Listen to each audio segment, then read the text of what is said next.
Bank investors ಮನೆಗೆ ಬಂದು ಏಜೆ ಹತ್ರ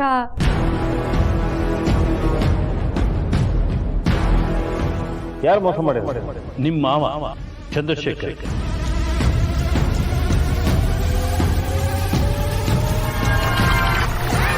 ಸರು ಏನು ಹೇಳ್ತಿದ್ಯಾ? ನಾನು ಹೇಳ್ತಿಲ್ಲ ಅಕ್ಕ, ಕೆಳಗಡೆ ಇನ್ವೆಸ್ಟರ್ಸ್ ಹೇಳ್ತಿದ್ದಾರೆ. ಅಪ್ಪನ ಮೇಲೆ ಇಂಥ ಆರೋಪನ? ಆ ದೇವ್ರು ಬಂದು ಹೇಳಿದ್ರು ನಾನು ಇದನ್ನ ನಂಬಲ್ಲ. ದೇವ್ರು ಅನ್ಕೊಂಡಿರೋ ನನ್ನ ಗಂಡನು ಇದನ್ನ ನಂಬಕ್ ಸಾಧ್ಯನೇ ಇಲ್ಲ. ಅತ್ತೆ, ನೀವು ನಂಬಿಕೆ ಇಟ್ಟು ಹೀಗೆಲ್ಲ ರಿಯಾಕ್ಟ್ ಮಾಡ್ತಿದ್ದೀರಾ, ಆದ್ರೆ ಯಾಕೆ ಹೀಗೆಲ್ಲ ಆಗ್ತಿದೆ ಅಂತ ಈಗ ಯೋಚನೆ ಮಾಡ್ಬೇಕು ನಾವು. ಯಾಕಾಗಿದೆ ಅಂತ ಯೋಚನೆ ಮಾಡೋದು ವ್ಯರ್ಥ ಲಕ್ಷ್ಮಿ. ಯಾಕಂದ್ರೆ ಇದೆಲ್ಲ ಪಾಪಿ ಪ್ರಾರ್ಥನನ್ ಪ್ಲಾನು.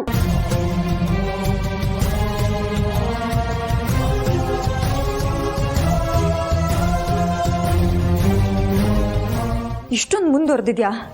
ನನ್ನ ಫ್ಯಾಮಿಲಿನೇ ಟಚ್ ಮಾಡ್ತೀಯಾ ಪ್ರಾರ್ಥನಾ? ನೀನ್ ಅಲ್ಲಿ ನುಗ್ಗಿದ್ಯಾ ಅಂದ್ರೆ ನೀನ್ ಅಂತ್ಯನ ಬೇಗ ತಂದ್ಕೊಂತೀಯ ಅಂತ ಅರ್ಥ. ನಿಮ್ ತಂದೆ ಮೇಲೆ ಆರೋಪ ಮಾಡೋದ್ರಿಂದ ಅವಳಿಗೇನ್ ಸಿಗತ್ತೆ? ನನ್ಗೂ ಅದೇ ಅರ್ಥ ಆಗ್ತಿಲ್ಲ. ಏನಿರ್ಬೋದು ಅವಳ ಪ್ಲಾನು?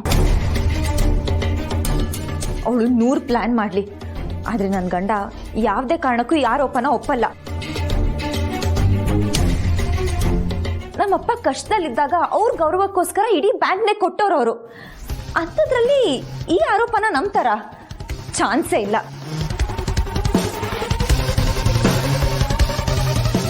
ಇದನ್ನೆಲ್ಲ ಗಾಳಿ ಸುದ್ದಿ ಅನ್ಕೊಂಡು ಅವ್ರನ್ನ ಹೊರಗಡೆ ಕಳಿಸ್ತಾರೆ ಹೊರತು ಅಪ್ಪನ ಮೇಲೆ ಅನುಮಾನ ಪಡಕ್ಕೆ ಚಾನ್ಸೇ ಇಲ್ಲ. ನೀವ್ಯಾರು ಯೋಚನೆ ಮಾಡಬೇಡಿ. ಅಕಸ್ಮಾತ್ ನಾವು ಅನ್ಕೊಂಡಂಗಾಗ್ತಿ ಉಲ್ಟಾ ಆಗ್ಬಿಟ್ರೆ?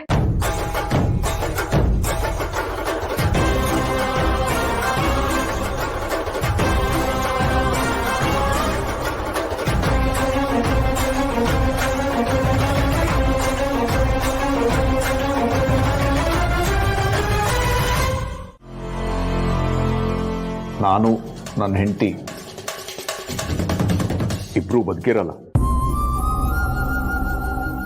ಆದರೆ ಸತ್ಯ ನಮ್ಮ ಜೊತೆಗೆ ಸತ್ತು ಹೋಗಬಾರ್ದು ಅನ್ನೋ ಕಾರಣಕ್ಕೆ ಈ ಪತ್ರ ನಿಮಗೆ ತಲುಪಿಸ್ತಾ ಇದ್ದೀನಿ. ಪ್ರಾರ್ಥನಾ ವಿಷ ಕುಡಿದಾಗ ನೀವು ಸುಳ್ಳನ್ನ ಸತ್ಯ ಅಂತ ನಂಬಿದ್ರಿ. ಆದರೆ ಈಗ ನಮ್ಮ ಸಾವನ್ನು ನೋಡಿ ಸತ್ಯನ ಸತ್ಯ ಅಂತ ನಂಬಿದ್ರೆ ಸಾಕು.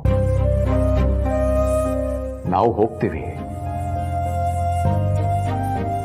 ನಮ್ಮ ಮಗಳು ಲೀಲಾ ಆ ಮನೆ ಸೊಸೆ ಆಗಬೇಕು. ನಮ್ಮ 2ನೇ ಮಗಳು ರೇವತಿಗೆ ನೀವೇ ಹೊಸ ಜೀವನ ಕೊಡಬೇಕು. ಹೇಗೋ ಅವಳಿಗೊಂದು ಮದುವೆ ಮಾಡಿಸಿ ಅವಳು ಹೇಗೋ ಬದುಕೋತಾಳೆ. ನನ್ನ ಅಕೌಂಟಲ್ಲಿರೋ 3,500 ರೂಪಾಯಿ, ನನ್ನ ಹೆಂಡತಿ ಹತ್ರ ಇರೋ 2 ಜುಮ್ಕಿ, 1 ತಾಳಿ ಸರ, ಇದು ಲೀಲಾಗ್ ಹೋಗ್ಬೇಕು. ಅಷ್ಟೇ. ಬರ್ತೀವಿ.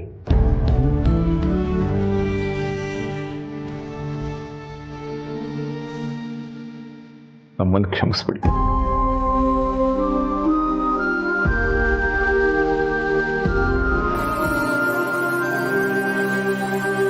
ಅಲ್ಲ ರೀ, ಆ ಅಂತರ ನನಗೆ ಬ್ಲ್ಯಾಕ್ ಮೇಲ್ ಮಾಡ್ತಿರ್ಬೋದು. ಪ್ರತ್ಯಕ್ಷವಾಗಿ ಕಂಡ್ರು ಪ್ರಮಾಣಿಸ್ ನೋಡಬೇಕು ಅಂತಾನು ನಿಮ್ಗೆ ಅನ್ಸ್ಲಿಲ್ವಾ? ಅದನ್ನೆಲ್ಲ ಬಿಟ್ಟು ನನ್ನ ಮೇಲೆ ಏನೆಲ್ಲ ಆಪಾದನೆ ಹೊರಿಸಿದ್ರಿ. ಕೆಟ್ಟೋಳು, ಸ್ವಾರ್ಥಿ, ಮೋಸಗಾತಿ, ಯೋಗ್ಯತೆ ಇಲ್ದೋಳು ಅಂತ ಏನೇನೋ ಅಂದ್ಬಿಟ್ರಿ. ಹೌದು ಕಣೆ, ನೀನು ಹೇಳಿದ ನಿಜ. ಇದೊಂದು ವಿಷಯದಲ್ಲಿ ನಾನು ತಪ್ಪು ಮಾಡಿಬಿಟ್ಟೆ. ದಯವಿಟ್ಟು ನನ್ನ ಕ್ಷಮಿಸ್ಬಿಡೆ ಕೌಸಲ್ಯ. ನೀವೇನೇ ಮಾಡಿದ್ರು ನಂಗೆ ತಪ್ಪು ಅಂತ ಅನಿಸ್ತಾ ಇಲ್ಲ ರೀ. ಇನ್ನು ಕ್ಷಮಿಸೋ ಮಾತು ಎಲ್ಲಿಂದ ಬಂತು? ಆದರೂ ಸಾಯೋಕ್ಕೆ ಮುಂಚೆ ಒಂದು ಚಿಂತೆ ನನ್ನನ್ನು ಕಾಡ್ತಿದೆ. ಸತ್ತೇ ಹೋಗುವಾಗ ಈ ಚಿಂತೆ ಏನೇ ಬಂತು? ಇನ್ನು ಉಳಿದಿರೋ ಚಿಂತೆ ಮಾತ್ರ ಅಲ್ವಾ? ನಾನು ಸತ್ತ ಮೇಲೆ ಅಂದ್ರೆ ಏನಾದರೂ ರೇವತಿ ವಿಡಿಯೋನ ವೈರಲ್ ಮಾಡಿಬಿಟ್ರೆ ರೇವತಿ ಅದನ್ನ ಹೇಗ್ರಿ ಎದುರಿಸ್ತಾಳೆ? ಇದೊಂದು ವಿಚಾರದಲ್ಲಿ ನೀನು ನಿಶ್ಚಿಂತೆಯಿಂದ ಇದ್ಬಿಡು. ಪತ್ರ ಸಿಗೋದು ಅಳಿಯಂದ್ರ ಕೈಗೆ. ಅವ್ರ ಕೈಗೆ ಸಿಕ್ಕಿದ ಮೇಲೆ ಅವ್ರು ಸರಿಯಾದ ಆಕ್ಷನ್ ತಗೊಳ್ಳದೆ ಬಿಡಲ್ಲ. ರೇವತಿ ಬಾಳಿಗೆ ಒಂದು ಗುರಿ ಕೊಟ್ಟೆ ಕೊಡ್ತಾರೆ. ಅವ್ರ ಮೇಲೆ ನಂಬಿಕೆ ಇಡೋದು ಒಂದೇ, ದೇವ್ರ ಮೇಲೆ ನಂಬಿಕೆ ಇಡೋದು ಒಂದೇ. ಅಷ್ಟಾದ್ರೆ ಸಾಕು ರೀ. ಚಿತ್ರನ ರೆಡಿ ಇದೆ. ಮುಂದೇನು ತಗೊಂಡ್ಬರ್ತೀನಿ ಇರು.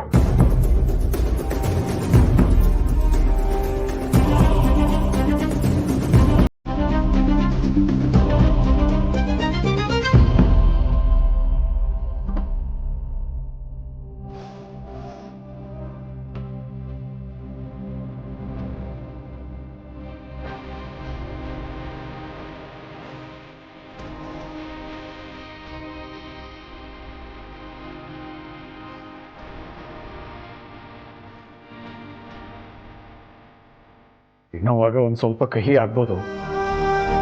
ಕೊನೆ ತಿಂಡಿ ನನಗೆ ನೀನು ತಿನ್ಸು, ನಾನು ನಿನಗೆ ತಿನ್ನಿಸ್ತೀನಿ. ಅಲ್ಬೇಡ ಕೌಸಲ್ಯ, ನಾನು ಆಗ್ಲೇ ಹೇಳ್ದೆ ಅಲ್ಲ, ಒಮ್ಮಿಗೆ ಬರುವಾಗ ಅಳ್ತಾ ಬಂದ್ವಿ, ಹೋಗುವಾಗ ನಗ್ತಾ ಹೋಗೋಣ.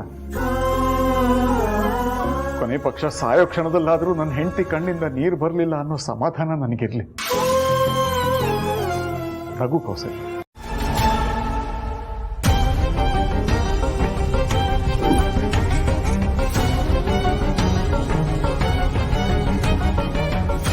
ಯಾಕೆ ಅಪರಾಧ ಮಾಡಿದವ್ರ ತರ ನೋಡ್ತಾ ಇದ್ದೀರಾ? ಒಳಕರಿ ಅಲ್ವಾ? ಬಂದ್ ಇರಿ. ಈಗ ನೀವು ಕರೆದ್ರು ನಾನು ಬರಲ್ಲ. ಸಂಬಂಧನ ಬೀದಿಗೆ ಎಳೆದಿದ್ದೀರಾ, ಮಾತುಕತೆನೂ ಬೀದಿಲೇ ಆಗಲಿ.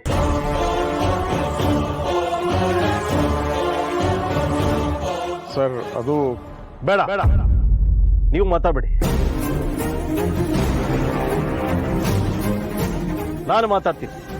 ಸುತ್ತಿ ಬಳಸಿ ಮಾತಾಡಲ್ಲ, ನೇರವಾಗಿ ಕೇಳ್ತೀನಿ. ನೀವು ಸಂಸ್ಕಾರವಂತರು, ಮಾನ ಮರ್ಯಾದೆ ಪ್ರಾಣಕ್ಕಿಂತ ಹೆಚ್ಚು ಅಂತ ಬದುಕೋರು, ಸತ್ಯನೇ ಸ್ವರ್ಗ ಸುಳ್ಳೆ ನರ್ಕ ಅಂತ ತಿಳಿದವ್ರು.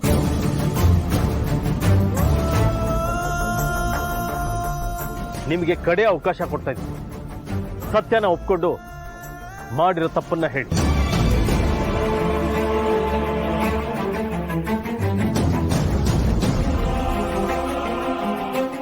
ಇದೇನಭಿ ಈಗ ಹೇಳ್ತಿದ್ಯಾ?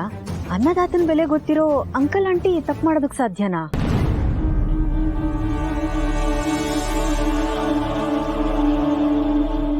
ನಮಗ್ ಬಂದಿರೋ ಇನ್ಫಾರ್ಮೇಶನ್ ತಪ್ಪಿರ್ಬೋದು ಅಭಿ. ಈಗ ಟೆಕ್ನಾಲಜಿ ತುಂಬಾ ಮುಂದುವರೆದಿದೆ. ಯಾವಾಗ ಏನ್ ಬೇಕಾದ್ರೂ ಫೇಕ್ ಮಾಡ್ಬೋದು. CCTV ರೆಕಾರ್ಡಿಂಗೇ ಸುಳ್ಳಾಗಿರ್ಬೋದು. ಪಾಪ ಅವ್ರ ಮುಖ ನೋಡು. ನೀನ್ ಆಡ್ತಿರೋ ಮಾತು ಅವರಿಂದ ತಡ್ಕೊಳಕ್ ಆಗ್ತಾ ಇಲ್ಲ ಅಭಿ.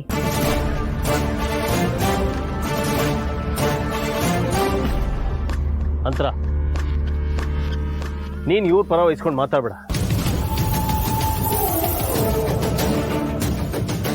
ನನ್ನ ಮುಂದೆ ಕಳಿಸಿ ಬಿಡ್ತಿರೋ ಮುಖವಾಡಗಳು ನೋಡಿ ನಾನು ಕಂಗಾಲಾಗ್ತೀನಿ.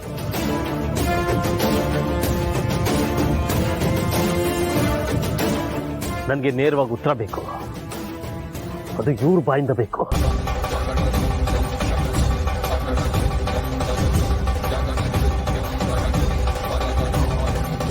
ಯಾಕೆ ಸುಮ್ಮನೆ ನಿಂತಿದ್ದೀರಾ? ಮಾತಾಡಿ, ಸತ್ಯ ಒಪ್ಕೊಳ್ಳಿ. ಸರ್, ಜನ ಎಲ್ಲ ಸೇರ್ತಾ ಇದ್ದಾರೆ, ಎಲ್ಲ ಇಲ್ಲೇ ಮಾತಾಡೋದು ಬೇಡ ಸರ್, ಒಳಗೆ ಬನ್ನಿ ಮಾತಾಡೋಣ. ನೋಡ್ರಿ, ನನಗೆ ನಿಮ್ಮ ಉಪಚಾರ ಬೇಕಾಗಿಲ್ಲ. ನನಗೆ ಬೇಕಾಗಿರೋದು ಸತ್ಯ, ಅದು ನಿಮ್ಮ ಬಾಯಿಂದ, ಅದು ಬಹಿರಂಗವಾಗಬೇಕು. ಹೇಳಿ.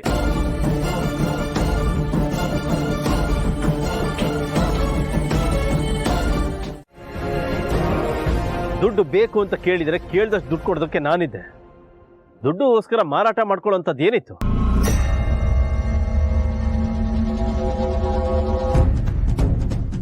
ಇನ್ನು ಬ್ಲ್ಯಾಕ್ ಮೇಲ್. ನಿಮ್ಮಪ್ಪನ ಹಿಂದೆ ಏನಿದೆ ಅಂತ ಯಾರೋ ಬಂದು ಬ್ಲ್ಯಾಕ್ ಮೇಲ್ ಮಾಡ್ತಾರೆ. ಇಲ್ಲ, ಅಪ್ಪ ಅನ್ನೋ ಅಭಿಮಾನಕ್ಕೆ ಕುರುಡಾಗ್ಬೇಡ. ಸೂರ್ಯ ಹೊಳೆಯುವಷ್ಟೇ ಪ್ರಕಾಶವಾಗಿ ಅವ್ರು ಮಾಡಿರೋ ಅಪರಾಧ ಕಣ್ಣು ಮುಂದೆನೇ ಇದೆ. ಅದು ನಿಮ್ ನಂಬಿಕೆ ಏಜೆ ಸರ್, ಸತ್ಯ ಅಲ್ಲ. ಪ್ರತ್ಯಕ್ಷವಾಗಿ ಕಂಡ್ರು ಪ್ರಮಾಣಿಸಿ ನೋಡು ಅಂತ ಹೇಳ್ತಾರೆ. ನಿಮ್ಮ ಹತ್ರ ಶ್ರೀಮಂತಿಕೆ ಇದೆ, ಹಣ ಇದೆ, ಅಧಿಕಾರ ಇದೆ, ಜನ ಇದ್ದಾರೆ.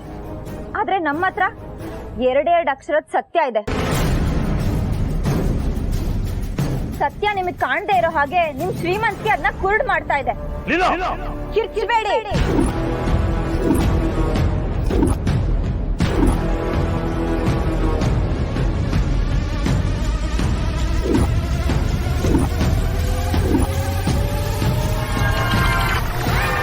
ಎಷ್ಟು ವರ್ಷದಿಂದ ನೀವು ಅಪ್ಪನ ನೋಡ್ಕೊಂಡ್ ಬಂದಿದ್ದೀರಾ, ಅವ್ರ ಸ್ವಭಾವನ ತಿಳ್ಕೊಂಡಿದ್ದೀರಾ, ಅವ್ರ ಮೇಲೆ ನಂಬಿಕೆ ಇಟ್ಟಿದ್ದೀರಾ, ಪ್ರೀತಿ ವಿಶ್ವಾಸ ತೋರಿಸಿದ್ದೀರಾ. ಇಷ್ಟು ಬೇಗ ನಿಮಗೆ ನೀವೇ ಸುಳ್ಳಾಗ್ಬಿಟ್ರಲ್ಲ ಯಜೆ. ನಿಮ್ ಜಡ್ಜ್ಮೆಂಟ್ ಮೇಲಿರೋ ನಂಬಿಕೆ ಇಷ್ಟೇನಾ? ನಂಬಿಕೆ ಇಟ್ಟಿದ್ದೆ. ಅದೇ ನಂಬಿಕೆನೆ ಒಂದು ನಿಮಿಷದಲ್ಲಿ ಚೂರಾಗೋಯ್ತು. ಜೀವನದಲ್ಲಿ ಸಂಬಂಧ ಬೆಸೆಯೋದಕ್ಕೆ, ಸಾಧನೆ ಮಾಡೋದಕ್ಕೆ, ಹೆಸರು ಮಾಡೋದಕ್ಕೆ ಜೀವನನೇ ಸೌದೋಗುತ್ತೆ. ಆದ್ರೆ ಹಾಳಾಗೋದಕ್ಕೆ ಒಂದೇ ಒಂದು ನಿಮಿಷ ಸಾಕು. ಕುಂಬಾರಂಗೆ ವರ್ಷ, ದೊಣ್ಣೆಗೆ ನಿಮಿಷ ಅನ್ನೋ ಗಾದೆನ ಕೇಳಿಲ್ವಾ ನೀನು? ಪ್ರತ್ಯಕ್ಷವಾಗಿ ಕಂಡ್ರು ಪ್ರಮಾಣಿಸಿ ನೋಡೋನೋ ಗಾದೆ ನೀವ್ ಕೇಳಿರ್ಬೇಕಲ್ವಾ? ಎಲ್ಲಾರ ಮುಂದೆ ನಮ್ಮ ಅಪ್ಪನ ನಿಲ್ಸಿ ದ್ರೋಹಿ ಅಂತ ಕರೆಯಕ್ಕಿಂತ ಮುಂಚೆ ನೀವ್ ಯೋಚನೆ ಮಾಡ್ಬೇಕಿತ್ತು. ಅಪ್ಪ ಅನ್ನೋ ಕುರುಡು ಅಭಿಮಾನದಲ್ಲಿ ಮಾತಾಡಲಿಲ್ಲ ನೀನು. ಮೋಸ ಹೋಗಿರೋ ನಾನು ನಿಮ್ಮ ಮನೆ ಬಾಗ್ಲಿಗೆ ಬಂದು ಮೋಸ ಮಾಡಿರೋದು ನಿಜನಾ ಅಂತ ಕೇಳ್ತಾ ಇದೀನಿ. ಇದಕ್ಕಿಂತ ಇನ್ನೇನ್ ಪ್ರಮಾಣಿಸಿ ನೋಡ್ತಾರೆ? ಇಲ್ಲ, ನೀನು ನಮಗೋಸ್ಕರ ಸರ್ ಜೊತೆ ಇಷ್ಟು ನಿಷ್ಠುರವಾಗಿ ಮಾತಾಡ್ಬೇಡಮ್ಮ. ನಿನ್ ಕೈ ಮುಗಿತೀನಮ್ಮ. ನೀನ್ ಸುಮ್ನಿರಪ್ಪ. ಸತ್ಯಕ್ಕೋಸ್ಕರ ಹೋರಾಡ್ಬೇಕಾಗ್ ಬಂದ್ರೆ ಸಂಬಂಧನ ನೋಡ್ತಾ ಕೂರಕ್ಕಾಗಲ್ಲ. ಮಿಸ್ಟರ್ ಎಜೆ ಸರ್, ಅಪ್ಪ ಮೋಸ ಮಾಡಿದ್ದಾರೆ, ತಪ್ಪು ಮಾಡಿದ್ದಾರೆ ಅಂತ ನಿರ್ಧಾರ ಮಾಡ್ಕೊಂಡು ಇಲ್ಲಿವರೆಗೂ ಬಂದ್ರಲ್ಲ, ಅವಾಗ್ಲೇ ನೀವ್ ತಪ್ಪು ಮಾಡಕ್ ಶುರು ಮಾಡಿದ್ದು. 100 ಜನ 100 ತರ 100 ಸಲ ಮಾತಾಡ್ತಾರೆ. ಆದ್ರೆ ಒಬ್ಬ ತಂದೆ ಮಕ್ಕಳ ವಿರುದ್ಧ ಬಂದ್ ತಪ್ಪನ ಹೇಗ್ ಒಪ್ಕೊಳ್ಳಲ್ವೋ, ಒಬ್ಬ ಪ್ರೇಮಿ ತನ್ನ ಪ್ರೇಯಸಿ ವಿರುದ್ಧ ಬಂದ್ ತಪ್ಪನ ಹೇಗ್ ಒಪ್ಕೊಳ್ಳಲ್ವೋ, ಹಾಗೆ ನೀವು ನಂಬಾರ್ದಾಗಿತ್ತು. ನೀಲಾ, ಅವ್ರ ಹೆಂಡತಿ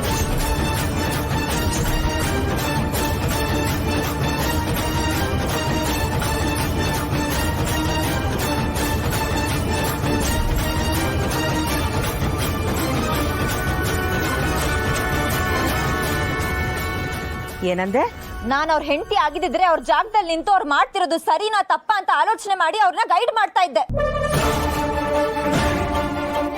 ಅವ್ರು ತಗೊಂಡಿರೋ ನಿರ್ಧಾರ ತಪ್ಪು ಅಂತ ಅವ್ರನ್ನ ತಡಿತಾ ಇದ್ದೆ. ಈ ತರ ನಿಂತ್ಕೊಂಡು ಆಟ ನೋಡ್ತಿರ್ಲಿಲ್ಲ.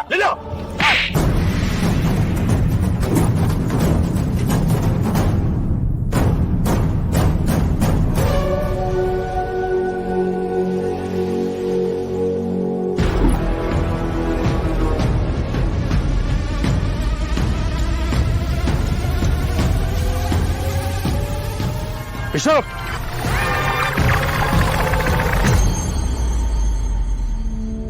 ಸಾಕ್ಷಿ ಬೇಕು ಅಂತ ಕೇಳ್ತಿದ್ಯಲ್ಲ, ಈ ಫೈಲಲ್ಲೆಲ್ಲ ಸಾಕ್ಷಿ ಇದೆ, ನೋಡ್ಕೋ. ನೋಡೋದೇನಿದೆ ಮಗಳೇ, ಅದೆಲ್ಲ ನಿಜವಾಗಿರೋ ಸಾಕ್ಷಿಗಳೇ. ನಿಜ ಅಂತ ಗೊತ್ತಿದೆ ಅಪ್ಪ, ಆದ್ರೆ ಸಾಕ್ಷಿನೇ ಸತ್ಯ ಅಲ್ಲ ಅಂತ ಹೇಳ್ತಾ ಇದ್ದೀನಿ. ಅದು ಇವ್ರಿಗೆ ಅರ್ಥ ಆಗ್ಲಿಲ್ಲ ಅಂದ್ರೆ ಏನು ಮಾಡಕ್ ಆಗಲ್ಲ. ಏನ್ ಅರ್ಥ ಆಗದೆ ಇರೋಂಥದ್ದು? ಇದನ್ನ ತಿಳಿದು ಅರ್ಥ ಮಾಡ್ಕೋಬೇಕಾಗಿರೋ ವಿಷಯ ಇದೆ ಎಜೆ ಸರ್. ಈ ತರ ಎಲ್ರ ಮುಂದೆ ಗಲಾಟೆ ಮಾಡೋದಲ್ಲ. ಇದ್ರ ಪರಿಣಾಮ ಅಪ್ಪ ಎಲ್ರ ಮುಂದೆ ತಲೆ ತಗ್ಸಿ ಓಡಾಡ್ಬೇಕಾಗತ್ತೆ.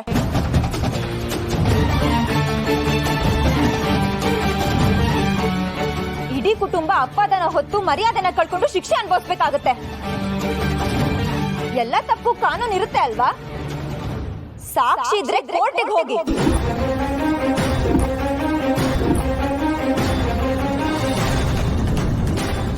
ಅದು ಬಿಟ್ಟು ನನ್ನ ಕುಟುಂಬನ ಬೀದಿಗೆ ಕರ್ಕೊಂಡ್ ಬಂದು ಶಿಕ್ಷೆ ಕೊಡಕ್ಕೆ ನೀವ್ ಯಾರು?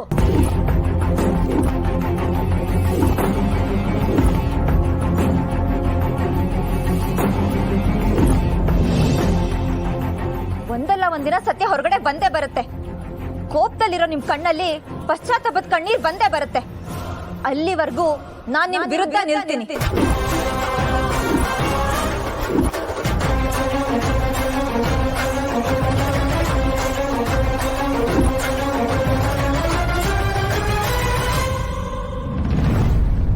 ನಮ್ಮ ಅಪ್ಪನ ಪರ ನಿಲ್ತೀನಿ.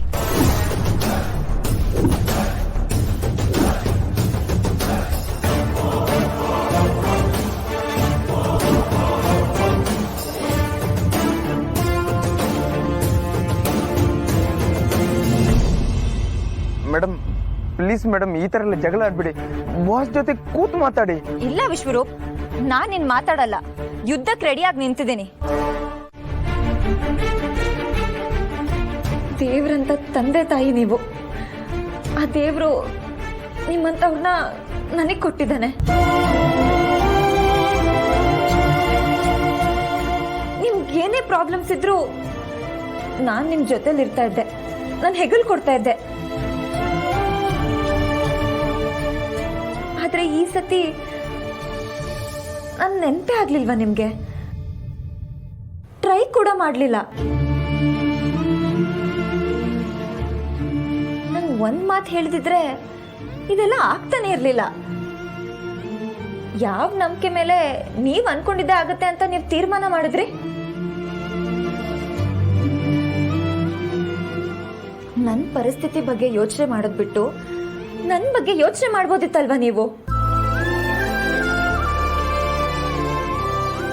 ಅಪ್ಪ ಅಮ್ಮನ್ನ ಕಳ್ಕೊಂಡು ನಾನು ಅನಾಥೆ ಆಗ್ತೀನಿ ಅಂತ ನಿಮಗೆ ಅನ್ಸ್ಲೇ ಇಲ್ವಾ? ನನ್ ಸುಖ ಸಂತೋಷಕ್ಕೆ ನೀವ್ ಜೀವ ಕೊಟ್ರೆ ನಾನ್ ಕೊರ್ಗಿ ಕೊರ್ಗಿ ಸಾಯ್ತೀನಿ ಅಂತ ನಿಮಗ್ ಅರಿವೇ ಆಗ್ಲಿಲ್ವಾ? ನೀವಿಬ್ರು ನನ್ನ ಬಿಟ್ಟು ಹೋಗ್ತಿದ್ರಾ? ನಿಮ್ಮಿಬ್ರನ್ನ ಬಿಟ್ಟು ನನ್ ಹೇಗ್ ಬದುಕಿರ್ಲಿ ಒಂದ್ಸತಿನೂ ಯೋಚನೆ ಮಾಡ್ಲಿಲ್ವಾ?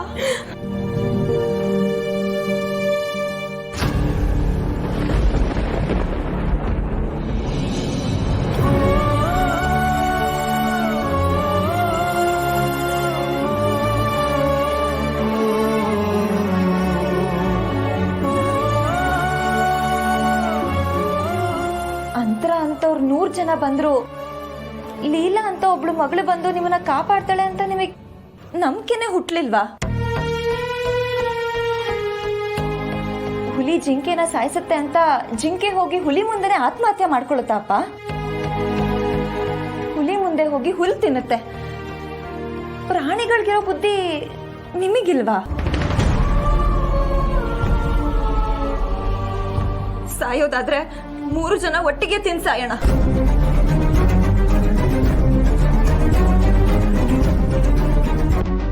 ನಾನು ತಪ್ಪಾಗ್ಬಿಟ್ಟೆ ಕಣಮ್ಮ. ಸಾವನ್ನ ಮರೆತು ಬದುಕೋಣ, ಏನೇ ಬಂದ್ರು ಎದುರಿಸೋಣ. ಮೊದಲು ಆ ತಟ್ಟೆಯಲ್ಲಿ ಇರೋದನ್ನ ಬಿಸಾಕ್ಬಿಡಮ್ಮ, ಬಿಸಾಕ. ಇದು ಬದುಕೋರ್ ಲಕ್ಷಣ ಅಂದ್ರೆ. ಅವಮಾನ ಆದ ಜಾಗದಲ್ಲೇ ಅಭಿಮಾನ ಹುಟ್ಟೋ ಹಾಗೆ ಬೆಳೆದ್ ನಿಲ್ಬೇಕು ಅಂತ ನೀವೇ ತಾನೇ ಹೇಳ್ಕೊಟ್ಟಿದ್ದು. ಲೀಲಾ, ನಮ್ಮ ಚಿಂತೆ ಬಿಡಮ್ಮ. ರೇವತಿದೊಂದು ಮದುವೆ ಜವಾಬ್ದಾರಿ ಮುಗ್ದುಬಿಟ್ರೆ ನಮ್ಗಿನ್ಯಾವ ಚಿಂತೆನೂ ಇಲ್ಲ. ನಾವು ನೆಮ್ಮದಿಯಾಗಿ ಬದುಕು ಹೋಗ್ಬಿಡ್ತೀವಿ. ಲೀಲಾ, ನೀನಿನ್ನೂ ಚಿಕ್ಕೋಳು. ಗಂಡಂಗೆ ಆ ರೀತಿ ಎಲ್ಲ ಮಾತಾಡ್ತಾರ? ಅವ್ರು ಹೇಗೆ ಸ್ವೀಕರಿಸ್ತಾರೆ ನಿನ್ನನ್ನ? ಬದುಕೋ ಕಲೆ ಗೊತ್ತಿರೋರ್ಗೆ ಯಾರ ಆಶ್ರಯನೂ ಬೇಕಾಗಿಲ್ಲ ಅಮ್ಮ. ಸೆಲ್ಫ್ ರೆಸ್ಪೆಕ್ಟ್ಗೆ ಪೆಟ್ಟು ಬಿದ್ದಾಗ ಒಂಟಿಯಾಗಿ ಹೇಗೆ ಬದುಕಬೇಕು ಅಂತ ನಾನು ತೋರಿಸ್ತೀನಿ. ನೀನು ಅದಕ್ಕೆಲ್ಲ ಚಿಂತೆ ಮಾಡಲೇಬೇಡ. ಅದಕ್ಕೆ ಏಜೆ ಬಿಡ್ತಾರೇನಮ್ಮ? ನಿನಗೆ ತಾಳಿ ಕಟ್ಟಿರೋ ಗಂಡ ಅವರು ನಿನ್ ಮೇಲೆ ಪ್ರೀತಿ ಅಭಿಮಾನ ಎಲ್ಲ ಇಟ್ಕೊಂಡಿದ್ದಾರೆ. ಒಂದಲ್ಲ ಒಂದು ದಿನ ಆ ಸೆಳೆತ ಅವ್ರನ್ನ ನಿನ್ನ ಹತ್ರ ಕರ್ಕೊಂಡು ಬರುತ್ತೆ. ನಿನ್ನ ಒಂಟಿಯಾಗಿರೋದಕ್ಕೆ ಬಿಡೋದಿಲ್ಲ, ಆ ನಂಬಿಕೆ ನನಗಿದೆ. ಆದ್ರೆ ನೀನು ಮಾತಾಡಿದ್ ಸರಿ ಇಲ್ಲಮ್ಮ. ಹೆಣ್ಣು ಒಳಗಿಂದ ಗಟ್ಟಿಯಾಗಿರ್ಬೇಕು, ಹೊರಗಿಂದ ಸೂಕ್ಷ್ಮವಾಗಿರ್ಬೇಕು. ಅದು ಅಲ್ಲದೆ ಅವ್ರು ಯಾರು ಸಾಮಾನ್ಯ ಮನುಷ್ಯ ಅಲ್ಲ, ಏಜೆ. ಏಜೆ ಅಂದ್ರೆ ಜನ ಎಲ್ಲ ಪ್ರೀತಿ ಗೌರವ ಅಭಿಮಾನ ಎಲ್ಲ ಇಟ್ಕೊಂಡಿದ್ದಾರೆ. ಆ ಜನಗಳ ಮುಂದೆ ನೀನು ಅವ್ರ ಜೊತೆ ನಿಷ್ಠುರವಾಗಿ ಮಾತಾಡಿದ್ದು ನನಗೆ ಯಾಕೋ ಸರಿ ಕಾಣಿಸ್ತಿಲ್ಲಮ್ಮ. ಅಪ್ಪ, ನಾನು ಫಸ್ಟು ಚಂದ್ರಶೇಖರ್ ಮಗಳು, ಆಮೇಲೆ ಏಜೆ ಹೆಂಡತಿ. ಗೌರವ ಅಂತ ಬಂದಾಗ ಅದೆಲ್ರಿಗೂ ಒಂದೇ ಆಗಿರುತ್ತೆ. ಏಜಿಗೆ ಇಡೀ ರಾಜ್ಯ ಜನ ರೆಸ್ಪೆಕ್ಟ್ ಕೊಡ್ಬೋದು, ನೀನ್ ಅವ್ರ ಹತ್ರಕ್ಕೆ ಬೆಳೆದೇ ಇರ್ಬೋದು, ಆದ್ರೆ ನಿನ್ಗೂ ಸೆಲ್ಫ್ ರೆಸ್ಪೆಕ್ಟ್ ಅಂತ ಇರುತ್ತಲ್ವಾ ಅಪ್ಪ? ಅವ್ರ ಗೌರವ ಕೊಡ್ಬೇಕಿತ್ತು ಅಲ್ವಾ? ಇದ್ದಕ್ಕಿದ್ದಾಗೆ ಬಂದು ಎಲ್ಲರ ಮುಂದೆ ನಿಮ್ ಮಾನ ಮರ್ಯಾದೆ ತೆಗೆದ್ರೆ, ನಿಮ್ಗೆ ಅವಮಾನ ಮಾಡಿದ್ರೆ, ಏನೇ ತಪ್ಪಿದ್ರು ಅದನ್ನ ಚೆಕ್ ಮಾಡ್ಬೇಕಲ್ವಾ? ಅಳಿಯಂದ್ರ ತಪ್ಪನ್ನ ಹಾಗೆ ಎತ್ತಿ ತೋರಿಸಿ ಮಾತಾಡ್ಬೇಡಮ್ಮ. ಅವ್ರು ಮೊದಲೇ ಮಿತಭಾಷಿ, ಅಳದು ಸುರಿದು ಒಂದೋ ಎರಡೋ ಪದ ಮಾತಾಡ್ತಾರೆ. ತಾಳಿ ಕಟ್ಟಿಸ್ಕೊಂಡಿದ್ದೀಯಾ ಅನ್ನೋ ಕಾರಣಕ್ಕೆ ಅವ್ರ ಎತ್ತರಕ್ಕೆ ಎದ್ದು ನಿಂತು ಮಾತಾಡೋದು ತಪ್ಪಮ್ಮ. ಯಾರಿಗ್ ಗೊತ್ತು, ಅವ್ರು ಆ ಥರ ಎಲ್ಲ ಮಾತಾಡಿದ್ದು ನನ್ನನ್ನು ಪರೀಕ್ಷೆ ಮಾಡೋದಕ್ಕೂ ಇರ್ಬೋದು. ಈ ಎಲ್ಲ ಜನಗಳ ಎದುರಿಗೆ ಹೆದರಿ ಸತ್ಯ ಬಾಯಿ ಬಿಟ್ಬಿಡ್ತೀನೇನೋ ಅಂತಾನೂ ಇರ್ಬೋದು. ನಾ ಇವಾಗ ನೋಡಿದ್ರೆ ಅಳಿಯಂದ್ರ ಮುಂದೆ ಅಂದ್ರನ್ ವಿಷಯ ಹೇಳಬೇಕಾಗಿತ್ತು, ಆದ್ರೆ ಅದು ನಮ್ಮ ದೌರ್ಬಲ್ಯ. ಸತ್ಯ ಹೇಳಿದ್ರೆ ಎಲ್ಲಿ ರೇವತಿ ಜೀವನ ಹಾಳಾಗುತ್ತೋ ಅಂತ ಬಾಯಿ ಮುಚ್ಕೊಂಡು ಸುಮ್ಮನಾದ್ವಿ. ನೀವ್ ಹೇಳ್ದೆ ಹೋದ್ರೆ ಅವ್ರು ತಿಳ್ಕೊಬೇಕಾಗಿತ್ತಲ್ವಾ ಅಮ್ಮ? ಮನೆಯಲ್ಲಿ 2-3 ಘಟನೆ ನಡೀತಾ ಇದೆ, ಅದ್ರ ಹಿಂದೆ ಯಾರ್ದೋ ಕೈವಾಡ ಇದೆ ಅಂತ ಅವ್ರಿಗೆ ಚೆನ್ನಾಗಿ ಗೊತ್ತಿದೆ. ದೊಡ್ಡೋರೇ ಹೇಳಿಲ್ವಾ, ಅಂದ್ಕೊಂಡಿದ್ದೆಲ್ಲ ಆಗತ್ತೆ, ಆಗೋದಾದ್ರೆ ದೇವ್ರೇ ಆಗು ಅಂತ ಲೀಲಾತನ್ ಕರ್ಕೊಂಡ್ ಬರ್ತೀವಿ ಅಂತ ಅನ್ಕೊಳ್ಳೋಣ, ಹಾಗೆ ಆಗತ್ತೆ ಅಷ್ಟೇ.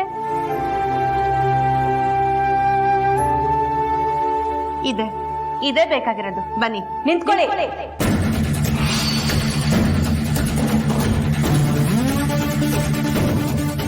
ಆನೆ ನಡೆದಿದ್ದ ದಾರಿ ಕಟ್ ಹಾಕಿ ನಿಲ್ಸೋ ತಾಕತ್ತಿದ್ರೆ ನಿಲ್ಲಿಸಬಹುದು, ಇಲ್ಲ ಅಂದ್ರೆ ನಮ್ ದಾರಿ ಗಡ್ಡ ಬಂದು ಸಾಯಲೂಬಹುದು. ಲಕ್ಷ್ಮಿ, ವಾಯ್ಸ್ ಕೆಳಗ್ ಮಾಡಿ ಮಾತಾಡೋ.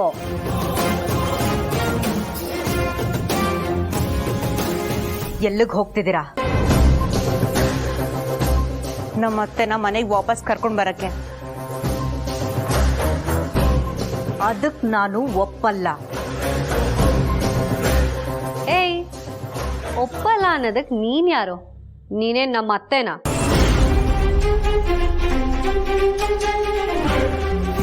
ನಿನಗೂ ನಮಗೂ ಯಾವುದೇ ರೀತಿ ಸಂಬಂಧ ಇಲ್ಲ ಅಂದ್ಮೇಲೆ ಸೈಲೆಂಟ್ ಆಗಿ ಸೈಡಲ್ಲಿ ಇರ್ಬೇಕು.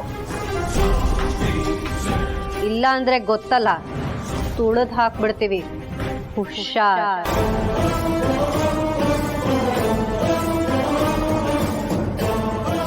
ದೀಪ ಆರೋಕ್ ಮುಂಚೆ ಪ್ರಕಾಶಮಾನವಾಗಿ ಉರಿಯುತ್ತೆ ಅಂತಾರಲ್ಲ, ಅದನ್ನ ನಾನು ನಂಬಲ್ಲ. ಯಾಕಂದ್ರೆ ಆ ದೀಪನ ಆರ್ಸೋಕೆ ಅಂತಾನೆ ಅದ್ರ ಮುಂದೆ ಒಬ್ರು ಕೂತಿರ್ಬೇಕಾದ್ರೆ ಆ ಬತ್ತಿನ ಹಾಗೆ ಒಸ್ಕಾಕ್ಬಿಡ್ಬೋದು.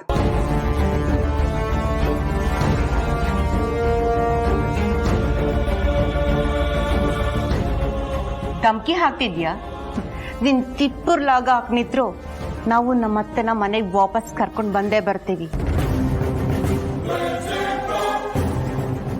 ನೀವು ಒಪ್ಕೊಳ್ಳಿ ಬಿಡಿ, ಈ ಮನೆಗೆ ನಾನೇ ಸೊಸೆ ಅಂದಮೇಲೆ ನಿಮ್ಮೂರು ಜನಕ್ಕೆ ನಾನೇ ಅತ್ತೆ.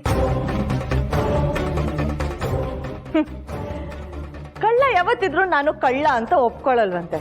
ಅದೇ ಅವನ್ ಐಡೆಂಟಿಟಿ ಕಾರ್ಡ್ ಇದ್ದ ಹಾಗೆ. ಏನು ದಬ್ಬಾಗ್ದೇ ಇರೋರು ನಾನು ಹಾಗೆ ನಾನು ಹೀಗೆ ಅಂತ ಬಿಲ್ಡಪ್ ತಗೊಂಡು ಬದುಕ್ ಬಿಡ್ತಾರಂತೆ. ಸೇಮ್ ನಿಂತರ. ಮೊದಲು ಆ ಬುದ್ಧಿನ ಬಿಡು. ಯಾರು ಏನ್ ಬೇಕಾದ್ರೂ ಮಾಡ್ಲಿ, ಆದ್ರೆ ನನ್ನ ಹೆಂಡತಿ ಮಕ್ಳಿಗೆ ಮಾತ್ರ ಏನಾದರೂ ತೊಂದರೆ ಮಾಡೋದಕ್ಕೆ ನಾನು ಬಿಡೋದಿಲ್ಲ. ನಾನೇ ಮಾರ್ಕೆಟ್ಗೆ ಹೋಗಿ ಹಾಲು, ನೀರು, ತರಕಾರಿ ಏನ್ ಬೇಕೋ ಎಲ್ಲ ತಗೊಂಡ್ಬರ್ತೀನಿ. ಅಪ್ಪ ಪ್ಲೀಸ್ ನೀನ್ ಹೊರಗಡೆ ಹೋಗ್ಬೇಡ. ಮೊದಲೇ ಜನ ಏನೇನೋ ಮಾತಾಡ್ತಿದ್ದಾರೆ, ಮತ್ತೆ ನೀನ್ ಹೊರಗಡೆ ಹೋದ್ಮೇಲೆ ಅವ್ರು ಅವಮಾನ ಮಾಡಿದ್ರೆ ನನ್ಗದು ಇಷ್ಟ ಆಗಲ್ಲ. ಪ್ಲೀಸ್ ಅಪ್ಪ. ನನಗಿನ್ಯಾರು ಅವಮಾನ ಮಾಡ್ತಾರಮ್ಮ? ನಿಮ್ಮಂಥ ವ್ಯಕ್ತಿನೇ ಇಲ್ಲ ಅಂತ ಹೇಳಿದ್ ನನ್ನ ಅಳಿಯ ಬೀದಿಲಿ ನಿಂತು ನನಗೆ ಅವಮಾನ ಮಾಡಿದ ಮೇಲೆ ಇನ್ನು ಯಾರು ಏನ್ ಮಾಡಕ್ ಸಾಧ್ಯ ಹೇಳು? ಅದೆಲ್ಲ ಮುಗ್ದೋಗಿರೋ ವಿಷಯಪ್ಪ, ಇವಾಗ ಆ ವಿಷಯ ಬೇಡ. ನೀನ್ ಒಳಗಿರೋ, ನಾನು ಹೋಗಿ ತರ್ತೀನಿ. ಲೀಲಾ, ನೀನ್ ಹೋಗ್ತೀಯಾ? ಹ್ಞೂನಮ್ಮ, ನಾನೇ. ಯಾಕೆ ಹೋಗ್ಬಾರ್ದಾ? ಅಲ್ಲಮ್ಮ, ನೀನ್ ಏಜ್ ಅವ್ರ ಹೆಂಡತಿ, ಹೀಗೆಲ್ಲ. ನನ್ಗೂ ಆ ಮನೆಗೂ ಸಂಬಂಧ ಇಲ್ಲ ಅಂತನ ಇಲ್ಲಿಗೆ ಬಂದಿದ್ದೀನಿ. ಅಲ್ಲಿರೋ ವ್ಯಕ್ತಿಗೂ ನನಗೂ ಸಂಬಂಧ ಇಲ್ಲ ಅಂದ್ರೆ ನಾನು ಅವ್ರ ಹೆಂಡತಿ ಹೇಗಾಗ್ತೀನಿ? ನೀನ್ ಈ ತರ ಎಲ್ಲ ಮಾತಾಡ್ಬೇಡ, ನಂಗೆ ಇಷ್ಟ ಆಗಲ್ಲ. ನೋಡಮ್ಮ, ಅಳಿಯಂದ್ರು ಕಟ್ಟಿರೋ ತಾಳಿ ನಿನ್ನ ಕೊರಳಲ್ಲಿ ಇರೋವರೆಗೂ ನೀನು ಅವ್ರ ಮನೆ ಸೊಸೆಮ್ಮ.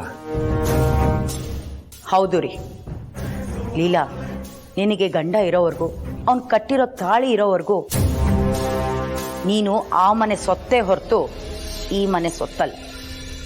ಪ್ಲೀಸ್, ನೀವಿಬ್ರು ನನ್ನ ತಲೆ ತಿನ್ಬೇಡಿ. ನನಗ್ ಬೇಕಾಗಿರೋದು ಈ ಮನೆ, ನಾನ್ ಬೆಳ್ದಿರೋ ಮನೆ. ಆ ಮನೆಗೂ ನನ್ಗೂ ಯಾವ ಲಿಂಕು ಇಲ್ಲ. ನೀನು ಈ ಮಾತುಗಳನ್ನು ಆಡಿದ್ರೆ ಪ್ರಯೋಜನ ಇಲ್ಲ ಅಂತ ನಿನಗೂ ಗೊತ್ತಿರ್ಲಮ್ಮ. ಅಲ್ಲಮ್ಮ, ಇವತ್ತಲ್ಲ ನಾಳೆ ಬಿದ್ದೋಗೋ ಮರಗಳು ನಾವು. ನಮಗೋಸ್ಕರ ನಿನ್ನ ಗಂಡನ ಮನೆ ಬಿಟ್ಟು ನೀನು ಇಲ್ಲಿದೆಯಾ ಅಂದರೆ ನಿನಗೆ ಏನು ಹೇಳಬೇಕು ಅಂತಾನೆ ಗೊತ್ತಾಗ್ತಾ ಇಲ್ಲ. ನೀನೆಲ್ಲೂ ಹೋಗೋದು ಬೇಡ, ನಾನೇ ಹೋಗಿ ಎಲ್ಲ ತಗೊಂಡ್ಬರ್ತೀನಿ. ನಾ ಬ್ಯಾಗ್ ತಗೊಂಡು ಬರ್ತೀನಿ.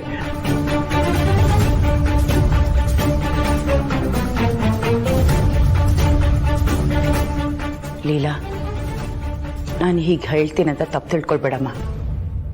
ನೀನು ನಮ್ಮ ಭಾರ ಅಲ್ಲಮ್ಮ, ಆದರೆ ನೀನು ಇಲ್ಲಿದ್ದಷ್ಟು ನಮ್ಮ ಮನಸ್ಸಿಗೆ ಭಾರ. ಕೇವಲ ಅಂತರನ್ ರೂಪ ಇದೆ ಅಂತ ಕಂಡೋರ್ ಮನೆ ನುಗ್ಗಿ ಅಧಿಪತ್ಯ ಸಾಧಿಸೋದಕ್ಕೆ ಆ ಪ್ರಾರ್ಥನಾ ಕಾಯ್ತಾ ಇದ್ದಾಳೆ. ತಾಳಿ ಕಟ್ಟಿಸ್ಕೊಂಡಿರೋ ನೀನು ಆ ಮನೆ ಬಿಟ್ಟು ತವ್ರ ಮನೆಯಲ್ಲಿ ಕಷ್ಟಪಡ್ತಾ ಇದ್ಯಾ. ಸೋಲ್ಬೇಕಾಗಿರೋದು ನೀನಲ್ಲ, ಆ ಪಾಪಿ.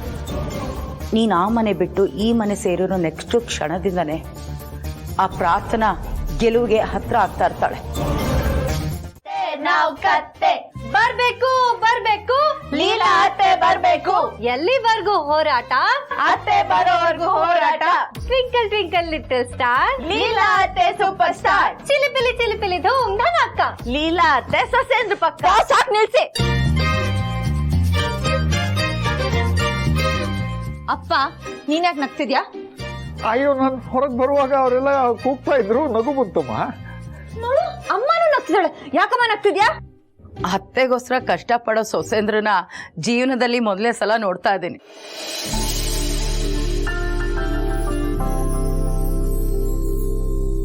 ನೀವ್ ಯಾಕೆ ಬಂದಿದ್ದೀರಾ? ಅದನ್ನ ನಾನ್ ಹೇಳ್ತೀನಿ. ಶ್ರೀಯುತ ಅಭಿರಾಮ್ ಜಯಶಂಕರ್ ಅವರ ಸೊಸೆಯಂದಿರಾದ ನಾವುಗಳು ಶ್ರೀಮತಿ ಲೀಲಾ ಅಭಿರಾಮ್ ಜಯಶಂಕರ್ ಅವ್ರನ್ನ ಅಲಿಯಾಸ್ ನಮ್ಮತ್ತೆ ಅವರನ್ನ ವಾಪಸ್ ಕರೆದುಕೊಂಡು ಹೋಗುವ ಹಂಬಲದಿಂದ ಶಾಂತಿಯುತವಾಗಿ ಆಗ್ರಹ ಮಾಡೋದಕ್ಕೆ ಬಂದಿದ್ದೀವಿ.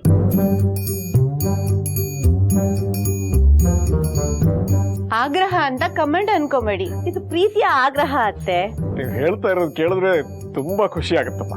ಚೆನ್ನಾಗಿ ಹೇಳಿದ್ರಿ. ಅಪ್ಪ, ಸಾಕ್ ಸುಮ್ನಿರು.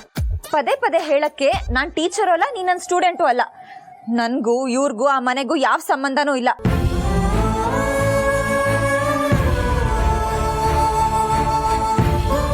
ನೀವೇನ್ ಹೊರಡ್ಬೋದು. ಇಲ್ಲ ಇಲ್ಲ, ಆಗೋದಿಲ್ಲ. ಅತ್ತೆ ಬರೋವರೆಗೂ ಹೋಗೋದಿಲ್ಲ. 1/4 kg ಟೀ ಪುಡಿ, ಅತ್ತೆ ಬರ್ದೇ ಇದ್ರೆ ಕಾಲ್ ಹಿಡಿ. ಲೀಲಾ, ಯಾಕಿಷ್ಟು ಹಠ ಮಾಡ್ತಾ ಇದ್ಯಾ? ಅವ್ರು ನಿನ್ಕಿಂತ ದೊಡ್ಡವರು, ಆದ್ರೂ ನಿನ್ ಕಾಲಿಗೆ ಬೀಳ್ತೀನಿ ಅಂತ ಕೇಳ್ತಾ ಇದ್ದಾರೆ. ಆದ್ರೂ ಸುಮ್ನೆನೆ ಇದೆಯಲ್ಲ, ನನಗೆ ಒಂಥರ ಅನ್ಸ್ತಾ ಇದೆ. ಕೌಸಲ್ಯ, ಅವ್ರಿಗೆ ಕೂಗಿ ಕೂಗಿ ಗಂಟ್ಲೆಲ್ಲ ಒಣಗೋಗಿರ್ಬೋದು, ಏನಾದ್ರೂ ಜ್ಯೂಸ್ ಕೊಡೆ. ಡಿಯರ್ ಸುಸೇಂದ್ರ, ನಿಮ್ಗೆ ನಿಂಬೆಹಣ್ಣು ರಸ ಸಾಕಾ ಅಥವಾ ಪಾನ್ಕನೇ ಬೇಕಾ? ಲಿರಿಕ್ಸ್ ಅಂದ್ರೆ ಯೋಗರಾಜ್ ಭಟ್ರು, ಬೇಡ ಅಮೃತ ಕೊಟ್ರು. ಯಾರಮ್ಮ ಈ ಸಾಲುಗಳನ್ನೆಲ್ಲ ಬರ್ದಿದ್ದು? ನಾನೇ ಅಂಕಲ್. ಟ್ರೆಂಡಿ ಆಗಿದೆ ಅಲ್ವಾ? ನಮ್ಮ ಅತ್ತೆನ ಇಂಪ್ರೆಸ್ ಮಾಡೋದಕ್ಕೆ ಅಂತ ಬರ್ದಿದ್ದೀನಿ. ಅವ್ರು ವಾಪಸ್ ಬಂದ್ರೆ ಅಷ್ಟೇ ಸಾಕು. ನಂಗೆ ಇರಿಟೇಟ್ ಮಾಡ್ಬಿಡಿ ಪ್ಲೀಸ್, ಹೊಟ್ಟೋಗಿ. ಸಾಫ್ಟ್ ಆದ್ರೂ ಇಮೋಷನಲ್ ಆಗಿ ಅಟ್ಯಾಕ್ ಮಾಡಿ. ನೀನು ನಿಸ್ವಾರ್ಥಿಯಾಗಿ ಯೋಚನೆ ಮಾಡ್ತಿದ್ಯಾ ಅಭಿ, ಅದಕ್ಕೆ ನಿನಗ ತಪ್ಪು ಅಂತ ಅನ್ನಿಸ್ತಿದೆ. ಆದ್ರೆ ನಾನು ಅಗ್ನಿ ಸಾಕ್ಷಿಯಾಗಿ ನಿನ್ನ ಹತ್ರ ತಾಳಿ ಕಟ್ಟಿಸ್ಕೊಂಡಿರೋ ಹೆಂಡತಿಯಾಗಿ ಯೋಚನೆ ಮಾಡ್ತಾ ಇದ್ದೀನಿ. ನೋಡಬಿ, ಇದರಲ್ಲಿ ನಿಂದೇನೂ ತಪ್ಪಿಲ್ಲ. ನೀನ್ ಹಣ ವಾಪಸ್ ಕೊಟ್ಟು ಚಂದ್ರಶೇಖರ್ ಗಂಟಿರುವಂತ ಆರೋಪ ಹೋಗಿಸ್ಬೋದು. ಆದ್ರೆ ಅವಳು ಯಾವಳು ಲೀಲಾ ಬೀದಿಲ್ ನಿಂತು ನಿನ್ ಮರ್ಯಾದೆ ತೆಗೆದ್ಲಲ್ಲ, ಅದ್ ನಿನಗ್ ವಾಪಸ್ ಸಿಗುತ್ತಾ? ಅಂತ ಸ್ಟಾಪ್ ಇಟ್. ಲೀಲಾ ಬೀದಿಲ್ ಹೋಗೋಳಲ್ಲ. ಬೀದಿಲ್ ಹೋಗೋಳಲ್ವಾ? ಹಾಗಾದ್ರೆ ಯಾರವಳು? ಹೇಳು ಅಭಿ, ಯಾರವಳು?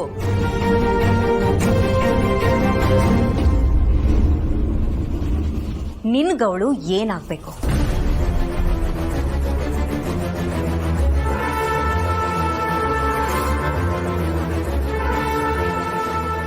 ಅಲ್ಲ, ನಿನ್ ಮೇಲೆ ಏನ್ ಅಧಿಕಾರ ಇದೆ ಅಂತ ಅವಳು ನಿನ್ನ ಹತ್ರ ಅಷ್ಟೊಂದು ರೂಢಾಗಿ ಮಾತಾಡಿದ್ಲು? ಹೇಳಭಿ.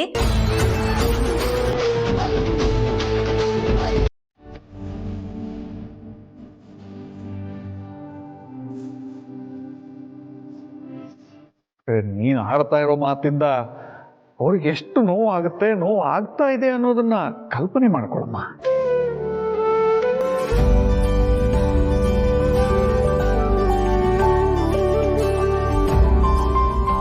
ಅಪ್ಪ, ನೀನೇನೇನೋ ಹೇಳ್ಬೇಡ, ನನ್ನ ತಲೆ ಕೆಡುತ್ತೆ. ನಿನಗೆ ಅವಮಾನ ಆಗಿದೆ, ನಮ್ಮ ಮನೆಗೆ ಅವಮಾನ ಆಗಿದೆ. ಅದರಲ್ಲೂ ಆ ಪ್ರಾರ್ಥನಾ ನಮ್ಮ ಚುಕ್ಕಿ ವಿಡಿಯೋ ಹಿಡ್ಕೊಂಡು ನನ್ನೆಲ್ಲ ಬ್ಲ್ಯಾಕ್ ಮೇಲ್ ಮಾಡ್ತಿದ್ದಾಳೆ. ರೇವತಿ ವಿಡಿಯೋನಾ? ಏನದು?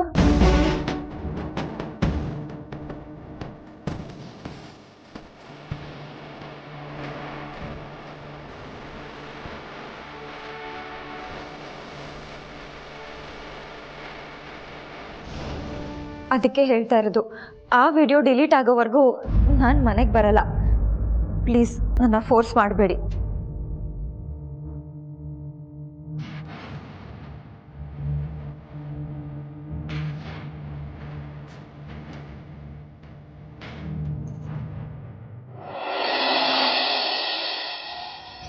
ಎಷ್ಟು ಚೆನ್ನಾಗಿ ಪ್ಲಾನ್ ಮಾಡಿದ್ದೆ, ಎಷ್ಟು ನೀಟಾಗಿ ಡಿಸೈನ್ ಮಾಡಿದ್ದೆ. ಎಲ್ಲ ಹಾಳಾಗೋಯ್ತು. ಆ ಅಭಿ ಅವನ ಮಾವನ್ನ ದೇವ್ರ ಥರ ಟ್ರೀಟ್ ಮಾಡ್ತಿದ್ದ. ಆದರೆ ಈಗ ಅವನ ಕೈಯಿಂದನೇ ಊರವ್ರ ಮುಂದೆ ಎಲ್ಲ ನಿಲ್ಲಿಸಿ ಉಕ್ಕಿಯೋ ಹಾಗೆ ಮಾಡಿಸಿದ್ದೀನಿ ಅಂದರೆ ನನ್ನ ಕೆಪಾಸಿಟಿ ಮೇಲೆ ನನಗೆ ಆಶ್ಚರ್ಯ ಆಗುತ್ತೆ. ವಾವ್ ವಾವ್ ಪ್ರಾರ್ಥನಾ, ಇಷ್ಟೆಲ್ಲ ಪ್ಲಾನ್ ಮಾಡಿದ್ದೀನಿ. ಆ ಲೀಲಾನ ಮನೆಯಿಂದನೂ ಓಡಿಸಿದ್ದೀನಿ. ಆದ್ರೂ ಅಭಿ ಅವಳ ಪರವಾಗಿ ಮಾತಾಡ್ತಾನೆ. ಅವಳು ಗುಡ್ ನ್ಯೂಸ್ ಹೇಳಬೇಕು ಅಂತಾನೆ. ಅದರ ಅರ್ಥ ಏನು ಪ್ರಾರ್ಥನಾ? ಯೋಚನೆ ಮಾಡು.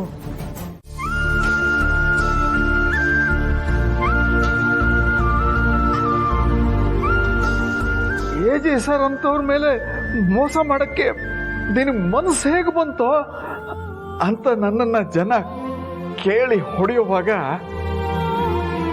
ಜನ ಏಜೆ ಸರ್ ಮೇಲೆ ಇಟ್ಟಿರೋ ಗೌರವ ಪ್ರೀತಿ ನೋಡಿ ನನಗೆ ಹೆಮ್ಮೆ ಆಗ್ತಿತ್ತಮ್ಮ. ಅದಕ್ಕೆಲ್ಲ ನೀನು ಇಷ್ಟೆಲ್ಲ ಖುಷಿ ಪಡೋ ಅವಶ್ಯಕತೆ ಏನಿದೆ? ಅವಶ್ಯಕತೆ ಇದೆಮ್ಮ.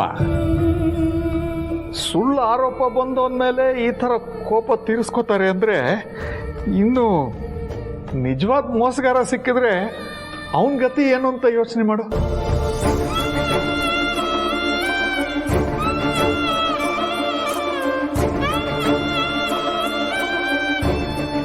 ಅಪ್ಪ, ಅವ್ರ ಮನೆ ವಿಷಯ ನಮ್ಗೆ ಯಾಕೆ?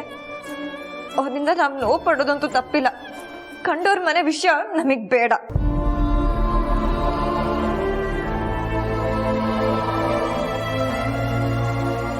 ನೀವೇನು ನೊಂದ್ಕೋಬೇಡಿಮ್ಮ, ನನಗೇನು ಆಗಿಲ್ಲ, ನಾನು ಚೆನ್ನಾಗೇ ಇದ್ದೀನಿ. ನನಗೆ ಗೊತ್ತು ಅಭಿ, 100% ನೀನು ಹಾಗೆ ಯೋಚನೆ ಮಾಡ್ತಿರ್ತೀಯ ಅಂತ. ಯಾಕೆ ಹೇಳು? ನಾನು ನಿನ್ನ ಮನಸ್ಸಲ್ಲಿದ್ದೀನಿ. ಅಲ್ಲಿ ಏನೇ ನಡೆದ್ರೂ ನನಗೆ ಚೆನ್ನಾಗಿ ಗೊತ್ತಾಗುತ್ತೆ. ಅರೆ, ಇವಳೇನು ನನ್ನ ಮನಸ್ಸಲ್ಲಿದ್ದೀನಿ ಅಂತ ಹೇಳ್ತಾಳೆ, ನನ್ನ ಮನಸ್ಸು ಯಾಕೆ ಇಷ್ಟೊಂದು ನೋಯಿಸ್ತಾಳೆ ಅಂತ ಯೋಚನೆ ಮಾಡ್ತಿದ್ಯಾ? ಆದರೆ ಏನು ಮಾಡಲಿ, ನಾನು ಆ ಟೈಮಲ್ಲಿ ನಿನ್ನನ್ನು ಕೇಳಬಾರ್ದು ಪ್ರಶ್ನೆ ಎಲ್ಲ ಕೇಳ್ಬಿಟ್ಟೆ, ಆಡಬಾರ್ದು ಮಾತೆಲ್ಲ ಆಡ್ಬಿಟ್ಟೆ. ಆ ಟೈಮ್ಗೆ ನನ್ಗೇನು ರಿಯಾಕ್ಟ್ ಮಾಡಬೇಕು ಅಂತಾನೆ ಗೊತ್ತಾಗ್ಲಿಲ್ಲ. ಆಮೇಲೆ ನಾನು ಕೂತ್ಕೊಂಡು ಯೋಚನೆ ಮಾಡಿದೆ, ನಾನು ನಡ್ಕೊಂಡಿದ್ದು ತಪ್ಪು ಅಂತ ಅನ್ನಿಸ್ತು. ಅದಕ್ಕೆ ಸಾರಿ ಕೇಳ್ಕೊಂಡು ಹೋಗೋಣ ಅಂತ ಬಂದೆ. I I am really sorry Abhi. ಮಾತಾಡಿದ್ರೆ ಹೋಯ್ತು, ಮುತ್ತು ಹೊಡೆದ್ರೆ ಹೋಯ್ತು ಅಂತಾರೆ. ಮಾತಾಡೋಕ್ಕೆ ಮುಂಚೆ ಅದು ನಮ್ಮ ಕಂಟ್ರೋಲಲ್ಲಿರುತ್ತೆ, ಮಾತಾಡಿದ ಮೇಲೆ ನಾವು ಅದ್ರ ಕಂಟ್ರೋಲಲ್ಲಿ ಇರ್ತೀವಿ ಅನ್ನೋದನ್ನು ಮರಿಬಾರ್ದು ಅಂತ. ನಿಜ ಅಭಿ, ನೀನು ಹೇಳ್ತಿರೋದು ಸತ್ಯ. ಆದರೆ ಈ ಮನೆಯಲ್ಲಿ ಏನೇನೋ ನಡೆದೋಯ್ತು, ಅನ್ಕೊಳ್ದೇ ಇರೋದೆಲ್ಲ ಆಗೋಯ್ತು. ಅದನ್ನೆಲ್ಲ ನೋಡಿ ನೋಡಿ ನನ್ನ ಮನಸ್ಸು ತುಂಬಾ ಡಿಸ್ಟರ್ಬ್ ಆಗೋಗಿತ್ತು. ನಾನು ಮನುಷ್ಯಲಲ್ವಾ ಅಭಿ, ನಿನ್ನ ಪಾಲಿಗೆ ನಾನು ನಿನ್ನ ಪ್ರೇಮ ದೇವತೆನೇ ಇರ್ಬೋದು, ಆದರೆ ನನಗೂ ಅಂತ ಒಂದು ಮನಸ್ಸಿದೆ ಅಲ್ವಾ. ಅದಕ್ಕೆ ಏನೇನೋ ಮಾತಾಡ್ಬಿಟ್ಟೆ. ಪ್ಲೀಸ್ ನೀನು ಅದನ್ನೆಲ್ಲ ಮನ್ಸಿಗೆ ಹಾಕ್ಕೋಬೇಡ. ನೋಡು, ಇನ್ಮೇಲೆ ನಾವು ಹೀಗಿರೋದು ಬೇಡ. ಮೊದಲಿದ್ವಲ್ಲ, ನಮ್ಮ ಪಾಡಿಗೆ ನಾವು ಖುಷಿ ಖುಷಿಯಾಗಿ ಯಾರ ಸುದ್ದಿಗೂ ಹೋಗದೆ ನಮ್ಮ ಪ್ರೀತಿಲಿ ನಾವು ಮುಳುಗೋಗಿದ್ವಲ್ಲ, ಹಾಗೆ. ಬೇಕಿದ್ರೆ ನೀನು ಕಾಲೇಜಲ್ಲಿ ಬಂದು ನನಗೆ ಇರಿಟೇಟ್ ಮಾಡ್ತಾ ಲವ್ ಫೀಲಿಂಗ್ ತೋರಿಸ್ತಿದ್ಯಲ್ಲ, ಹಾಗಬೇಕಾದ್ರೂ ಇರ್ಬೋದು. That's your choice. ಆದರೆ ನಾವು ಇವಾಗಿರೋ ಹಾಗೆ ದೂರ ದೂರ ಇರೋದು ಬೇಡ ಅಭಿ. ಯಾಕೆ ನಿನ್ಗನ್ಸಲ್ವಾ ನಾವು ಮೊದಲಿನ ಹಾಗೆ ಇರಬೇಕು ಅಂತ? ಆದರೆ ಮನೇಲಿ ಇಷ್ಟೆಲ್ಲ ನಡೆದಿದ್ದಿಲ್ಲ, ಅದ್ರ ಬಗ್ಗೆ ಗಮನ ಹೋಗ್ತಾ ಇಲ್ಲ. ಬರುತ್ತೆ ಅಭಿ, ಖಂಡಿತ ಬರುತ್ತೆ. ಅದು ಬಂದೇ ಬರಬೇಕು. ಅದು ಬರಬೇಕು ಅಂದರೆ ನಾವೊಂದು ಕೆಲಸ ಮಾಡಬೇಕು. ಅದು ಬಿಟ್ಟರೆ ಬೇರೆ ದಾರಿ ಇಲ್ಲ. ಏನದು? ನಾನು ನೀನು ಮೊದಲಿನ ಹಾಗೆ ಚೆನ್ನಾಗಿರ್ಬೇಕು ಅಂದರೆ ನೀನು ನನ್ನನ್ನು ಮದುವೆ ಆಗಬೇಕು. ನೀನು ನಿನ್ನ ಕೈಯಾರೆ ನನಗೆ ತಾಳಿ ಕಟ್ಟಬೇಕು. No no.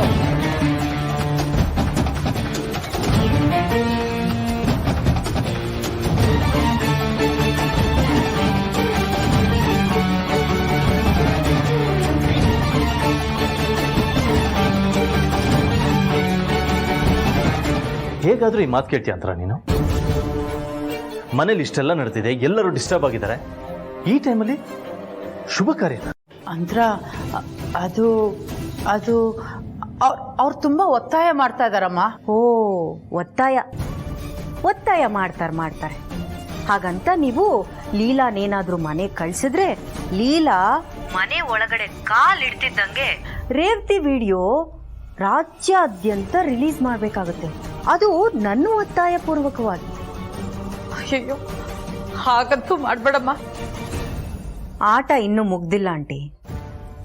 ನಿಮ್ಮ ಮಗಳು ರೇವತಿ ವಿಡಿಯೋ ಸುರಕ್ಷಿತವಾಗಿ ನನ್ನ ಮೊಬೈಲಲ್ಲಿ ಇರಬೇಕು ಅಂದ್ರೆ ಜಾಸ್ತಿ ಸ್ವಂತ ಬುದ್ಧಿ ಉಪಯೋಗಿಸಬಾರ್ದು. ನಾನು ಹೇಳ್ದಂಗೆ ಕೇಳ್ಕೊಂಡು ಬಿದ್ದಿರ್ಬೇಕಷ್ಟೆ. ಅವತ್ತು ಹೇಳ್ ಬಂದಿದ್ನ ಇಷ್ಟು ಬೇಗ ಮರ್ತ್ಬಿಟ್ರೆ? ಹೂಮ್ಮ, ನೆನಪಿದೆ, ಎಲ್ಲ ನೆನಪಿದೆ, ಯಾವುದು ಮರ್ತಿಲ್ಲ ನಾನು. ನಾನು ಬರೀ ಎಚ್ಚರಿಕೆ ಮಾತ್ರ ಕೊಟ್ಟಿಲ್ಲ ಆಂಟಿ. ನನ್ನ ಶಕ್ತಿ ಸಾಮರ್ಥ್ಯ ಏನು ಅನ್ನೋದನ್ನ ನಿಮ್ಮ ಮನೆ ಬಾಗ್ಲಿಗೆ ಬಂದು ತೋರಿಸ್ಕೊಟ್ಟಿದ್ದೀನಿ. ನಾನು ಬೆಂಕಿ ಅಂತ ಗೊತ್ತಿದ್ರು ನನ್ನ ಜೊತೆ ಸರ್ಸ ಆಡೋದಕ್ಕೆ ಬರಬೇಡಿ.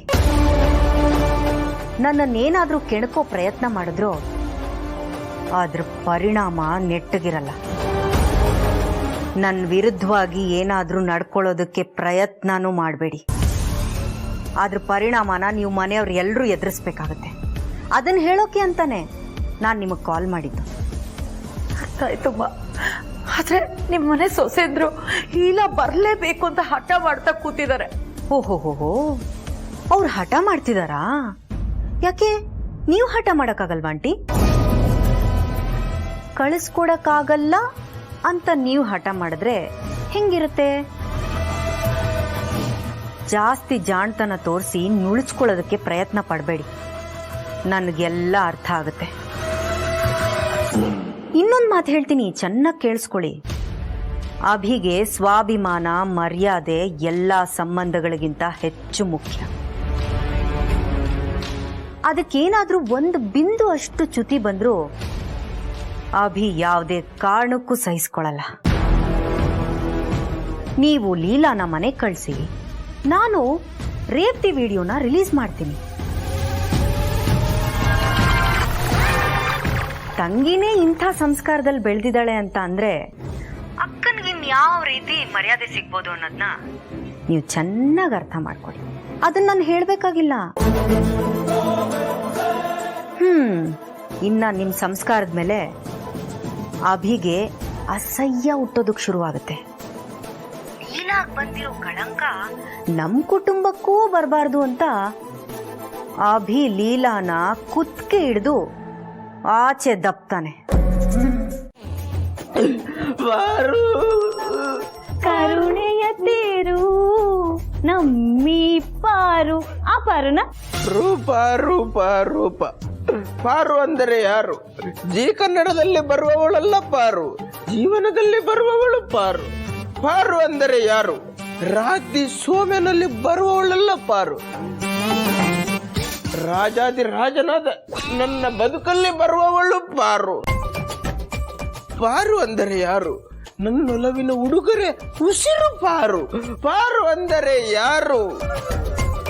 ಅಲ್ಲ, ನಾಯಿ ಹತ್ರ ಹೋಗಿ ನೀನ್ ಕಚ್ಚಿಸ್ಕೊಂಡ್ಯಾ ಅಥವಾ ನಾಯಿ ನಿನ್ನ ಹತ್ರ ಬಂದ್ ಕಚ್ತ? ಬಾರು ಹೇಳೆ ಪಾರು. ಗ್ಯಾರಂಟಿ ಹುಚ್ಚಿಡ್ದಿದೆ. ಪಾರು ಪಾರು ಪಾರು, ನೀನೇ ನನ್ನ ಪಾಲಿನ ಪಾರು. ನಾನು ನಿನ್ನೆ ನೆನಪಲ್ಲಿ ಕುಡಿದು ಕುಡಿದು ಕುಡಿದು ಸರಗಿ ಕರಗಿ ಮರುಗಿ ಒಣಗಿ ಹೋಗುತ್ತಿರುವ ದೇವದಾಸ ಪಾರು. ಹೋಗ್ತೀನಿ ನೋಡು, ಮನೆಗೆ ಹೆಂಡ ಎಲ್ಲ ತರ್ತೀಯ? ಡ್ರಾಮಾ ಜೂನಿಯರ್ ಅಲ್ಲಿ ಮಿಸ್ ಆಗಿ ಡ್ರಾಮಾ ಸೀನಿಯರ್ ಸಿಟಿಜನ್ ಅಲ್ಲಿ ಅರಳಬೇಕಾಗಿರೋ ದೈತ್ಯ ಪ್ರತಿಭೆ. ನಾನೀಗ ಒಂದು ಗ್ಲಾಸ್ ಅಲ್ಲಿ ಆಲ್ಕೋಹಾಲ್ ಇಟ್ಕೊಂಡಿದ್ದು ನಿಮ್ಗೆ ಕಾಣಿಸ್ತಾ ಇದೆ, ಆದ್ರೆ ನೀ ಮನೆಯಲ್ಲೇ ಬಾರಿಗಂತಾನೆ ಒಂದು ಹಾಲಿದೆ ಅನ್ನೋದು ನೀವು ಮರ್ತು ಬಿಟ್ರಾ? ನೋಡಿ ಅಜ್ಜಿ, ಆಗ್ಲಿ ನಾನು ಹಿಂಗೆ ಏನೇನೇನೋ ಮಾತಾಡ್ತಿದ್ದಾನೆ. ಇವನ್ ದೇವದಾಸ್ ಅಂತೆ, ನನ್ನಿಂದ ಕುಡಿತಿದ್ದಾನೆ ಅಂತೆ. ಪಾಪ ಅವನ್ ತಾನೇ ಏನೇ ಮಾಡ್ತಾನೆ. ಮತ್ ನಾನೇನ್ ಮಾಡ್ಬೇಕು? ಕಿಚನ್ಗೆ ಹೋಗಿ ಒಂದು ಬಿಸಿ ಬಿಸಿ ಆಮ್ಲೆಟ್ ಮಾಡ್ಕೊಂಡ್ ಬಾ. ನಿನ್ನ ರೂಪಾ, ಯಾರಾದ್ರೂ ಒಬ್ರು ಸರಿಯಾಗಿ ತಿಂತೀರಾ ನನ್ನ ಹತ್ರ? ಕರೆಕ್ಟ್ ಆಗಿ ಮಾತಾಡಿದ್ರೆ ಸರಿ, ಇಲ್ಲ ಅಂದ್ರೆ ಅಜ್ಜಿ ಸಾರಿ, ಅಜ್ಜಿ ಸಾರಿ. ಮನುಷ್ಯನಿಗೆ ಲವ್ ಫೇಲ್ಯೂರ್ ಆದಾಗ ವಾಟ್ಸಪ್ ಅಲ್ಲಿ ಇನ್ಸ್ಟಾಗ್ರಾಮ್ ಅಲ್ಲಿ ಸ್ಟೋರಿ ಹಾಕಿ ಲವ್ನ ಮರಿಬಹುದು, ಆದ್ರೆ ಎಂಗೇಜ್ಮೆಂಟ್ ಕ್ಯಾನ್ಸಲ್ ಆದಾಗ ಹೇಗೆ ಮರೆಯಕ್ಕಾಗತ್ತೆ? ಅಯ್ಯೋ, ನನಗ್ ಗೊತ್ತು ಕಣೋ ದಡ್ಡ. ಸ್ವಲ್ಪ ಇರೋ, ಲೀಲಾ ಮನೆಗೆ ವಾಪಸ್ ಬಂದ್ಬಿಟ್ರೆ ಎಲ್ಲ ಸರಿ ಹೋಗುತ್ತೆ. ನಾವೆಲ್ಲ ಅವಳ ಪರವಾಗೇ ಇದ್ದೀವಿ. ಪರವಾಗಿದ್ರೆ ಸಾಲದು. ಈಗ ಲೀಲಾ ಮೇಡಮ್ ಹೊರಗಡೆ ಇದ್ದಾರೆ, ಈ ಟೈಮಲ್ಲಿ ಇವರಿಬ್ರು ಹತ್ರ ಆಗ್ಬಾರ್ದು. ಅದಕ್ಕೋಸ್ಕರ ನೀವು ಏನ್ ಮಾಡ್ಬೇಕು ಅಂದ್ರೆ ಪದೇ ಪದೇ ಲೀಲಾ ಮೇಡಮ್ ನ ಹೆಸರನ್ನ AJ ಸರ್ ಕಿವಿಗೆ ಹಾಕ್ತಾ ಇರ್ಬೇಕು. ಅವಾಗ ಬಾಸ್ ಮೈಂಡ್ ಡೈವರ್ಟ್ ಆಗಿ ಸುಮ್ಮನೆ ಇರ್ತಾರೆ, ಯಾವ ತೊಂದರೆನೂ ಆಗಲ್ಲ.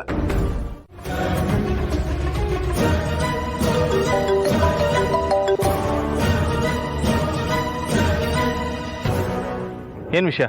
ಹೇಗಿದ್ದೀರಾ ಅಂತ ಕೇಳಕ್ ಫೋನ್ ಮಾಡಿದೆ. ಹೇಗಿದ್ದೀರಾ ಅಂತ ಹೇಳಿ ನಾನು ಫೋನ್ ಇಟ್ಬಿಡ್ತೀನಿ. ಯಾಕೆ, ಏನಾಯ್ತು? ಹೊಸದಾಗಿ ಏನಾಗ್ಬೇಕಾಗಿದೆ ಆಗೋದೆಲ್ಲ ಮುಗ್ದೋಗಿದೆ. ಮನ್ಸಿಗೆ ಒಂಥರ ತಳಮಳ ಅಂತ ಅನ್ಸ್ತಿತ್ತು, ಕಣ್ಣು ಅದರ್ತಿತ್ತು, ಲೋಟ ಬಿದ್ದೋಯ್ತು, ಅಪಶಕುನ ಅಂತ ಅನ್ಸ್ತು. ನನ್ ಮನ್ಸಿಗೆ ಯಾಕೋ ತುಂಬಾ ಸಂಕಟ ಆಗ್ತಿತ್ತು. ತುಂಬಾ ಭಯ ಆಗಿ ನಿಮಗೆ ಫೋನ್ ಮಾಡಿದೆ. ನಿಂಗೆ ನಿಜವಾಗ್ಲೂ ಆ ಥರ ಫೀಲ್ ಆಯ್ತಾ? ಮತ್ತೆ ನಿಮ್ಮ ಹತ್ರ ಮಾತಾಡೋಕ್ಕೋಸ್ಕರ ಸುಳ್ಳು ಹೇಳ್ಕೊಂಡು ಕಾಲ್ ಮಾಡಿದೀನಿ ಅಂತ ಅನ್ಕೊಂಡಿದ್ದೀರಾ? ಸುಮ್ಮನೆ ಫೋನ್ ಇಡಿ, ನೀವು ಹುಷಾರಾಗಿದ್ದೀರಲ್ಲ ಅಷ್ಟೇ ಸಾಕು ನಂಗೆ. ಲೀಲಾ,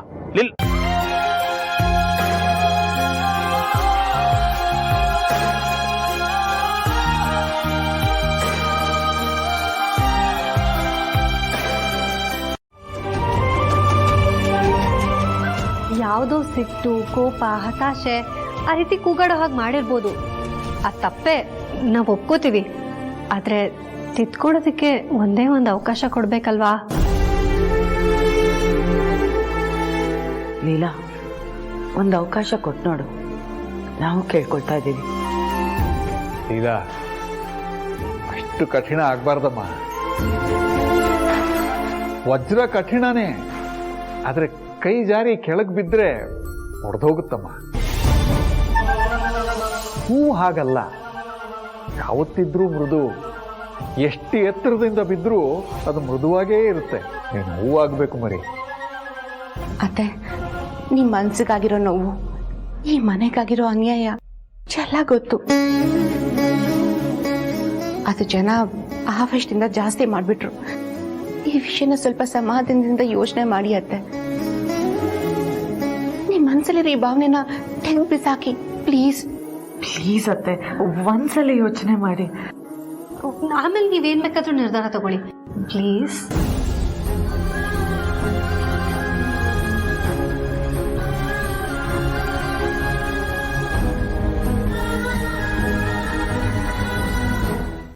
ನಿಮಗೆ ಎಷ್ಟು ನೋವು ಕೊಟ್ಟರು, ನೋವು ಕೊಡೋ ಹಾಗೆ ನಡ್ಕೊಳ್ತಾ ಇದ್ರು ನೀವು ಅದನ್ನೆಲ್ಲ ಸಹಿಸ್ಕೊಂಡು ನಮ್ಮನೇಲೇ ಇದ್ದೀರಾ.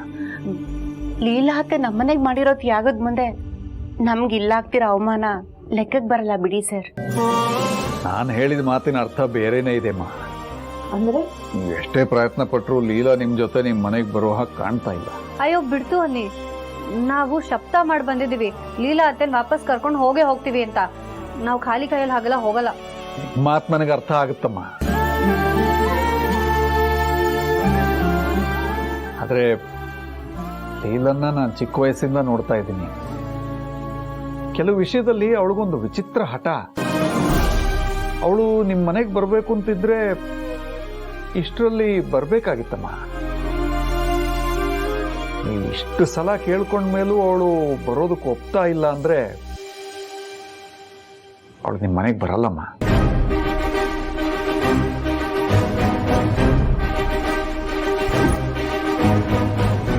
ನೋಡಿ, ನೀವು ದೊಡ್ಡ ಮನೆ ಜನ,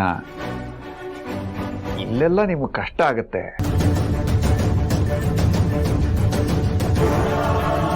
ನಮ್ಮಿಂದಾಗಿ ನೀವು ಕಷ್ಟಪಡೋದು, ನೋವು ಅನುಭವಿಸೋದು ನನ್ನ ಕೈಲಿ ನೋಡೋಕ್ಕಾಗಲ್ಲಮ್ಮ. ಅದಕ್ಕೆ ದಯವಿಟ್ಟು ನೀವು ನಿಮ್ಮ ಮನೆಗೆ ಹೊರಟ್ಬಿಡಿಮ್ಮ.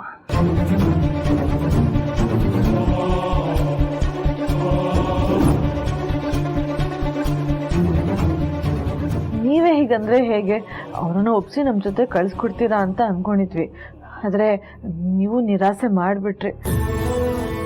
ನಿಮ್ಮನ್ನು ನಿರಾಸೆ ಮಾಡೋ ಪ್ರಯತ್ನ ಅಲ್ಲಮ್ಮ, ಆದ್ರೆ ನಿಮ್ಮ ಪ್ರಯತ್ನ ವ್ಯರ್ಥ ಪ್ರಯತ್ನ ಆಗೋದು ಬೇಡ ಅಂತ ಅಷ್ಟೇ. ಈಗಷ್ಟೇ ಅತ್ತೆನ ಅರ್ಥ ಮಾಡ್ಕೊಂಡು ಒಂದಾಗಿದ್ದೆ. ಆದ್ರೆ ನನ್ನ ಹಣೆ ಬರ ಸರಿ ಇಲ್ಲ. ಅವ್ರ ಜೊತೆ ಬದುಕಬೇಕು ಅನ್ನೋಷ್ಟರಲ್ಲಿ ಅವ್ರು ಇಲ್ಲಿಗೆ ಬಂದ್ಬಿಟ್ರು. ಆದ್ರೆ ನಾನ್ ಸುಮ್ನೆ ಇರೋದಿಲ್ಲ, ನಾವ್ಯಾರೂ ಸುಮ್ನೆ ಇರೋದಿಲ್ಲ. ಅವರು ನಮ್ ಜೊತೆ ಬದುಕಬೇಕು, ನಮ್ಮ ಮನೆ ಅವರಿಂದ ಬೆಳಗ್ಬೇಕು. ಅತ್ತೆ ಜೊತೆನಲ್ಲೇ ನಾವು ವಾಪಸ್ ಹೋಗ್ತೀವಿ. ಹುಷಾರ್, ನಾನ್ ಯಾರು ಅಂತ ಅಭಿ ಮುಂದೆ ನೀನ್ ಹೇಳಿದ್ರು ಕೂಡ ನಾನು ಸಿಕ್ಕಾಕೊಳ್ಳೇ ಇಲ್ಲ. ಅಂದ್ಮೇಲೆ ನನ್ನ ಕೆಪಾಸಿಟಿ ಏನು ಅಂತ ಗೊತ್ತಿದ್ರು ಮಾತಾಡ್ತಿದ್ಯಲ್ಲ, ನಿನಗೆಷ್ಟು ಧೈರ್ಯ ಇರಬೇಕು. ನೀನು ನನ್ನ ಗಂಡನ ಹತ್ರ ಮುಚ್ಚಿಟ್ಟಿರೋ ಸತ್ಯಕ್ಕಿಂತನೂ ನಾನು ನಿನ್ನ ಹತ್ರ ಮುಚ್ಚಿಟ್ಟಿದ್ದೀನಲ್ಲ ಸತ್ಯ, ಅದಕ್ಕೆ ಧೈರ್ಯ ಕಣೆ ನನಗೆ. ಧೈರ್ಯ ಒಂದಿದ್ರೆ ಎಲ್ಲ ಸಾಧ್ಯ ಕಣೋ. ಅದಕ್ಕೆ ತಾನೆ ಧೈರ್ಯಂ ಸರ್ವತ್ರ ಸಾಧನಂ ಅಂತ ಹೇಳೋದು. ಆದ್ರೆ ಆ ಧೈರ್ಯ ಬರಬೇಕು ಅಂದ್ರೆ ಮನಸ್ಸಲ್ಲಿ ಸತ್ಯ ಇರಬೇಕು. ಆ ಸತ್ಯದ ಮೇಲೆ ನಿನಗೆ ವಿಶ್ವಾಸ ಇರಬೇಕು. ಆ ವಿಶ್ವಾಸ ಇಟ್ಕೋ, ಜಯ ನಿಂದೆ. ಈಗ ನೋಡು, ನಿನಗೋಸ್ಕರ ಅಲ್ಲ ನನಗೋಸ್ಕರ ತಿನ್ಬೇಕು. ತಿನ್ನು ಕಂದ, ಪ್ಲೀಸ್.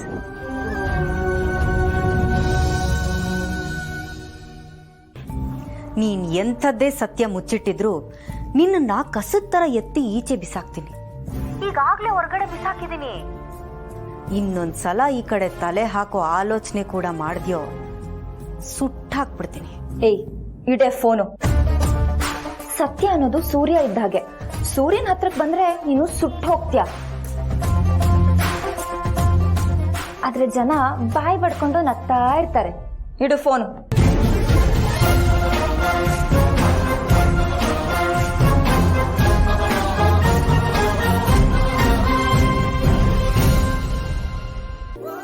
ನೀನು ಯಾವತ್ತೂ ತಪ್ಪು ಮಾಡಲ್ಲ. ಆದರೆ ತಪ್ಪು ಮಾಡಿದ್ಯಾ ಅಂತ ಅನ್ನಿಸ್ಬಹುದು. ಇದು ವಿಧಿಯ ಆಟ ಕಣೋ. ನೀನೊಬ್ಬ ಆಟಗಾರ ಅಷ್ಟೇ. ಆಟದಲ್ಲಿ ಸತ್ಯ, ಪ್ರಾಮಾಣಿಕತೆ, ನಿಯತ್ತು ಇದ್ರೆ ನೀನು ಖಂಡಿತ ಗೆಲ್ತೀಯ. ಇದನ್ನ ನೆನ್ಪಿಟ್ಕೋ. ಇದೇ ನಿನಗೆ ದೊಡ್ಡ ವಿಷಯ ಅಲ್ಲ. ಆದರೆ ಇನ್ನು ಮುಂದೆ ನೀನು ಇದಕ್ಕಿಂತ ದೊಡ್ಡ ತಪ್ಪು ಮಾಡದೇ ಇರೋ ಹಾಗೆ ನೋಡ್ಕೊಳ್ಳೋದು ನಿನ್ನ ಜವಾಬ್ದಾರಿ. ಗೊತ್ತಾಯ್ತಾ? ಈಗ ನಾನು ಹೇಳೋದು ನಿನ್ಗೆ ಅರ್ಥ ಆಗೋದಿಲ್ಲ, ನಿಧಾನಕ್ಕೆ ಅರ್ಥ ಆಗುತ್ತೆ.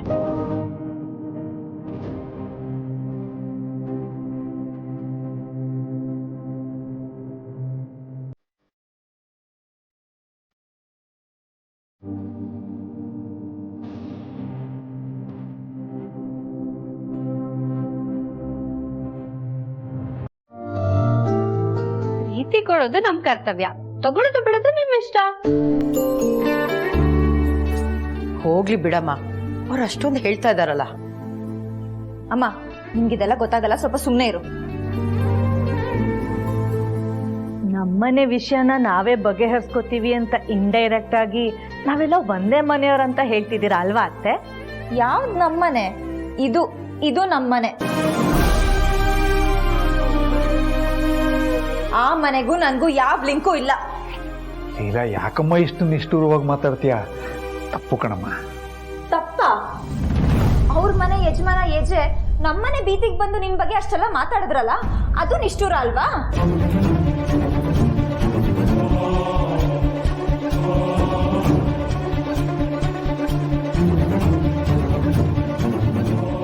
ಏನೋ ಆಗಿದ್ದ ಆಗೋಯ್ತಮ್ಮ. ಮಿಂಚಿ ಹೋದ ಕಾಲಕ್ಕೆ ಚಿಂತಿಸಿ ಫಲ ಇಲ್ಲ ಅಂತ ದೊಡ್ಡೋರು ಹೇಳಿದಾರಲ್ವಾ. ಏನೋ ಕೆಟ್ಟಗಳಿಗೆ ನಡಿಬಾರದು ನಡೀತು, ಅದನ್ನೇ ಇಟ್ಕೊಂಡು ಕೋಪ ಮಾಡ್ಕೊಂಡ್ರೆ ಹೇಗಮ್ಮ? ಅಪ್ಪ, ನಾನಿರೋದೇ ಹೀಗೆ.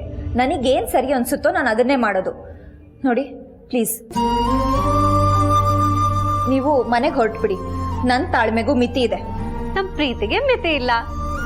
ನನಗೆ ಕೋಪ ಬಂದ್ರೆ ಏನ್ ಬೇಕಾದ್ರೂ ಅಂದ್ಬಿಡ್ತೀನಿ. ನಾವು ತಾಳ್ಮೆಯಲ್ಲಿ ಏನ್ ಬೇಕಾದ್ರೂ ಬೈಸ್ಕೋತೀವಿ. ಇವಾಗ ಏನು ಹೋಗ್ತಿರೋ ಇಲ್ವೋ? ಹೋಗಲ್ಲ.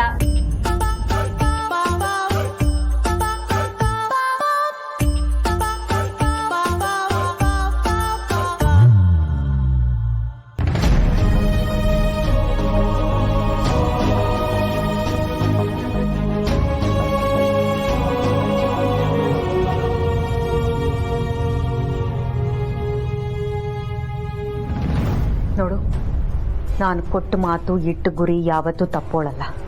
ಅದು ನಿನಗೂ ಚೆನ್ನಾಗಿ ಗೊತ್ತಿರಬೇಕು. ನಾನು ಕೇಳಿಸ್ಕೊಳ್ಳೋಳಲ್ಲ, ಹೇಳೋಳು. ನಾನು ಹೇಳೋದನ್ನ ನೀನು ಕೇಳಿಸ್ಕೋಬೇಕು ಅಂದರೆ ನಾನು ಹೇಳೋ ವಿಷಯ ಅಷ್ಟೇ ಖಡಕ್ಕಾಗಿರಬೇಕು. ನೋಡು, ರಣರಂಗದಲ್ಲಿ ಎಷ್ಟು ದಿನದಿಂದ ಯುದ್ಧ ನಡೀತಿದೆ ಅನ್ನೋದ್ರ ಮೇಲೆ ಯುದ್ಧ ಮಾಡ್ತಿರೋ ಒಂದು ಶಕ್ತಿ ಸಾಮರ್ಥ್ಯ ಗೊತ್ತಾಗುತ್ತೆ.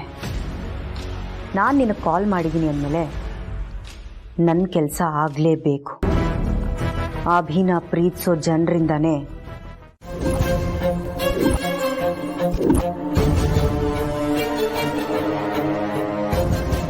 ಹಾಗೆ ನಿಲ್ವಲ್ಲ. ಸುಳ್ಳು ಹೇಳ್ಬೇಡಮ್ಮ, ನಾನೇ ಕೇಳಿಸ್ಕೊಂಡಿದ್ದೀನಿ. ನಿನ್ ಬಾಯಿಂದ ಮಸಿ ಅನ್ನೋ ಪದ ಬಂತು, ಅದಕ್ಕೆ ನೇರವಾಗಿ ಕೇಳ್ತಿದ್ದೀನಿ, ಹೇಳು. ಅದು ನಿಮಗೆ ಬೇರೆ ಏನು ಅನ್ಸಿರ್ಬೇಕಮ್ಮ. ನೀವು ಅದ್ರ ಬಗ್ಗೆ ತಲೆ ಕೆಡಿಸ್ಕೋಬೇಡಿ ಬಿಡಿ. ಇಲ್ಲಮ್ಮ, ಜೀವನದಲ್ಲಿ ನನಗೆ ತುಂಬ ಅನುಭವ ಇದೆ. ಆ ಅನುಭವದಲ್ಲಿ ಏನು ಕೇಳಬಾರ್ದು, ಏನು ಕೇಳಬೇಕು ಅಂತ ನನಗೆ ಚೆನ್ನಾಗಿ ಗೊತ್ತಿದೆ. ಹೇಳು, ಏನದು? ಅಲ್ಲಮ್ಮ, ಇನ್ನೊಬ್ರು ಮಾತಾಡೋದನ್ನ ಕತ್ ಕೇಳಿಸ್ಕೊಳ್ಳೋದು ತಪ್ಪು ಅನ್ನೋದೇ ನಿಮಗೆ ಗೊತ್ತಿಲ್ಲ. ಅಂಥದ್ರಲ್ಲಿ ಅನುಭವದ ಬಗ್ಗೆ ಮಾತಾಡ್ತಿದ್ದೀರಲ್ಲ, ಇದೇನಾ ನಿಮ್ಮ ಅನುಭವ ಹೇಳ್ಕೊಟ್ ಪಾಠ? ಅಂತರ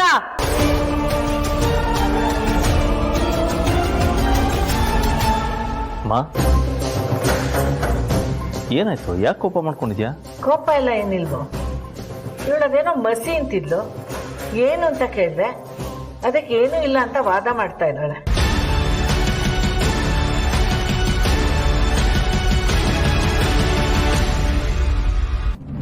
ಮಸೀನ ಏನಂತಾರ ಅದು?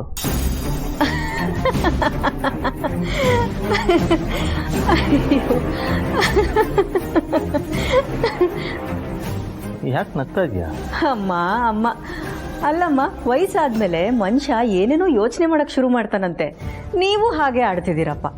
ಆ್ಯಕ್ಚುಲಿ ನನಗೆ ಆ್ಯಸಿಡಿಟಿ ಆಗಿತ್ತು. ಆ್ಯಸಿಡಿಟಿದು ಮೆಡಿಸಿನ್ ಬೇಕು ಅಂತ ಮೆಡಿಕಲ್ ಶಾಪ್ ಅವನ ಹತ್ರ ಕಾಲಲ್ಲಿ ಮಾತಾಡ್ತಿದ್ದೆ ಅಷ್ಟೆ. ಅದು ನಿಮಗೆ ಮಸಿ ಅಂತೆಲ್ಲ ಕೇಳಿಸ್ಬಿಟ್ಟಿದೆ. ಅಯ್ಯೋ ಒಳ್ಳೆ ಅಮ್ಮ.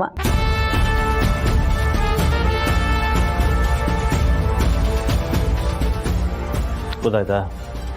ನೀ ಸುಮ್ಮನೆ ಏನೇನೋ ಕೇಳಿಸ್ಕೊಂಡು ಕನ್ಫ್ಯೂಸ್ ಆಗಿದೆಯಾ ಅಷ್ಟೇ. ಆ್ಯಂಡ್ ನಂತರ ಮಸಿ ಅಂತೆಲ್ಲ ಮಾತಾಡೋದಕ್ಕೆ ಚಾನ್ಸೇ ಇಲ್ಲಮ್ಮ. ಮನೆ ದೀಪ ಬೆಳಗಕ್ಕೆ ಅಂತ ಬಂದಿರೋಳು ಮಸಿ ಅಂತ ಮಾತಾಡ್ತಾಳ? ಅದು ಅಲ್ಲದೆ ಅಂತರ ಹೇಗೆ ಅಂತ ನಿನಗೆ ಗೊತ್ತಲ್ವಾ? ಒಂದು ಕೆಲಸ ಮಾಡು, ನಿನಗೆ ಬೋರ್ ಆದರೆ ಒಳ್ಳೊಳ್ಳೆ ಪುಸ್ತಕಗಳು ಓದು, ಅವಾಗ ಕೇಳೋದೆಲ್ಲ ಒಳ್ಳೇದೇ ಕೇಳುತ್ತೆ.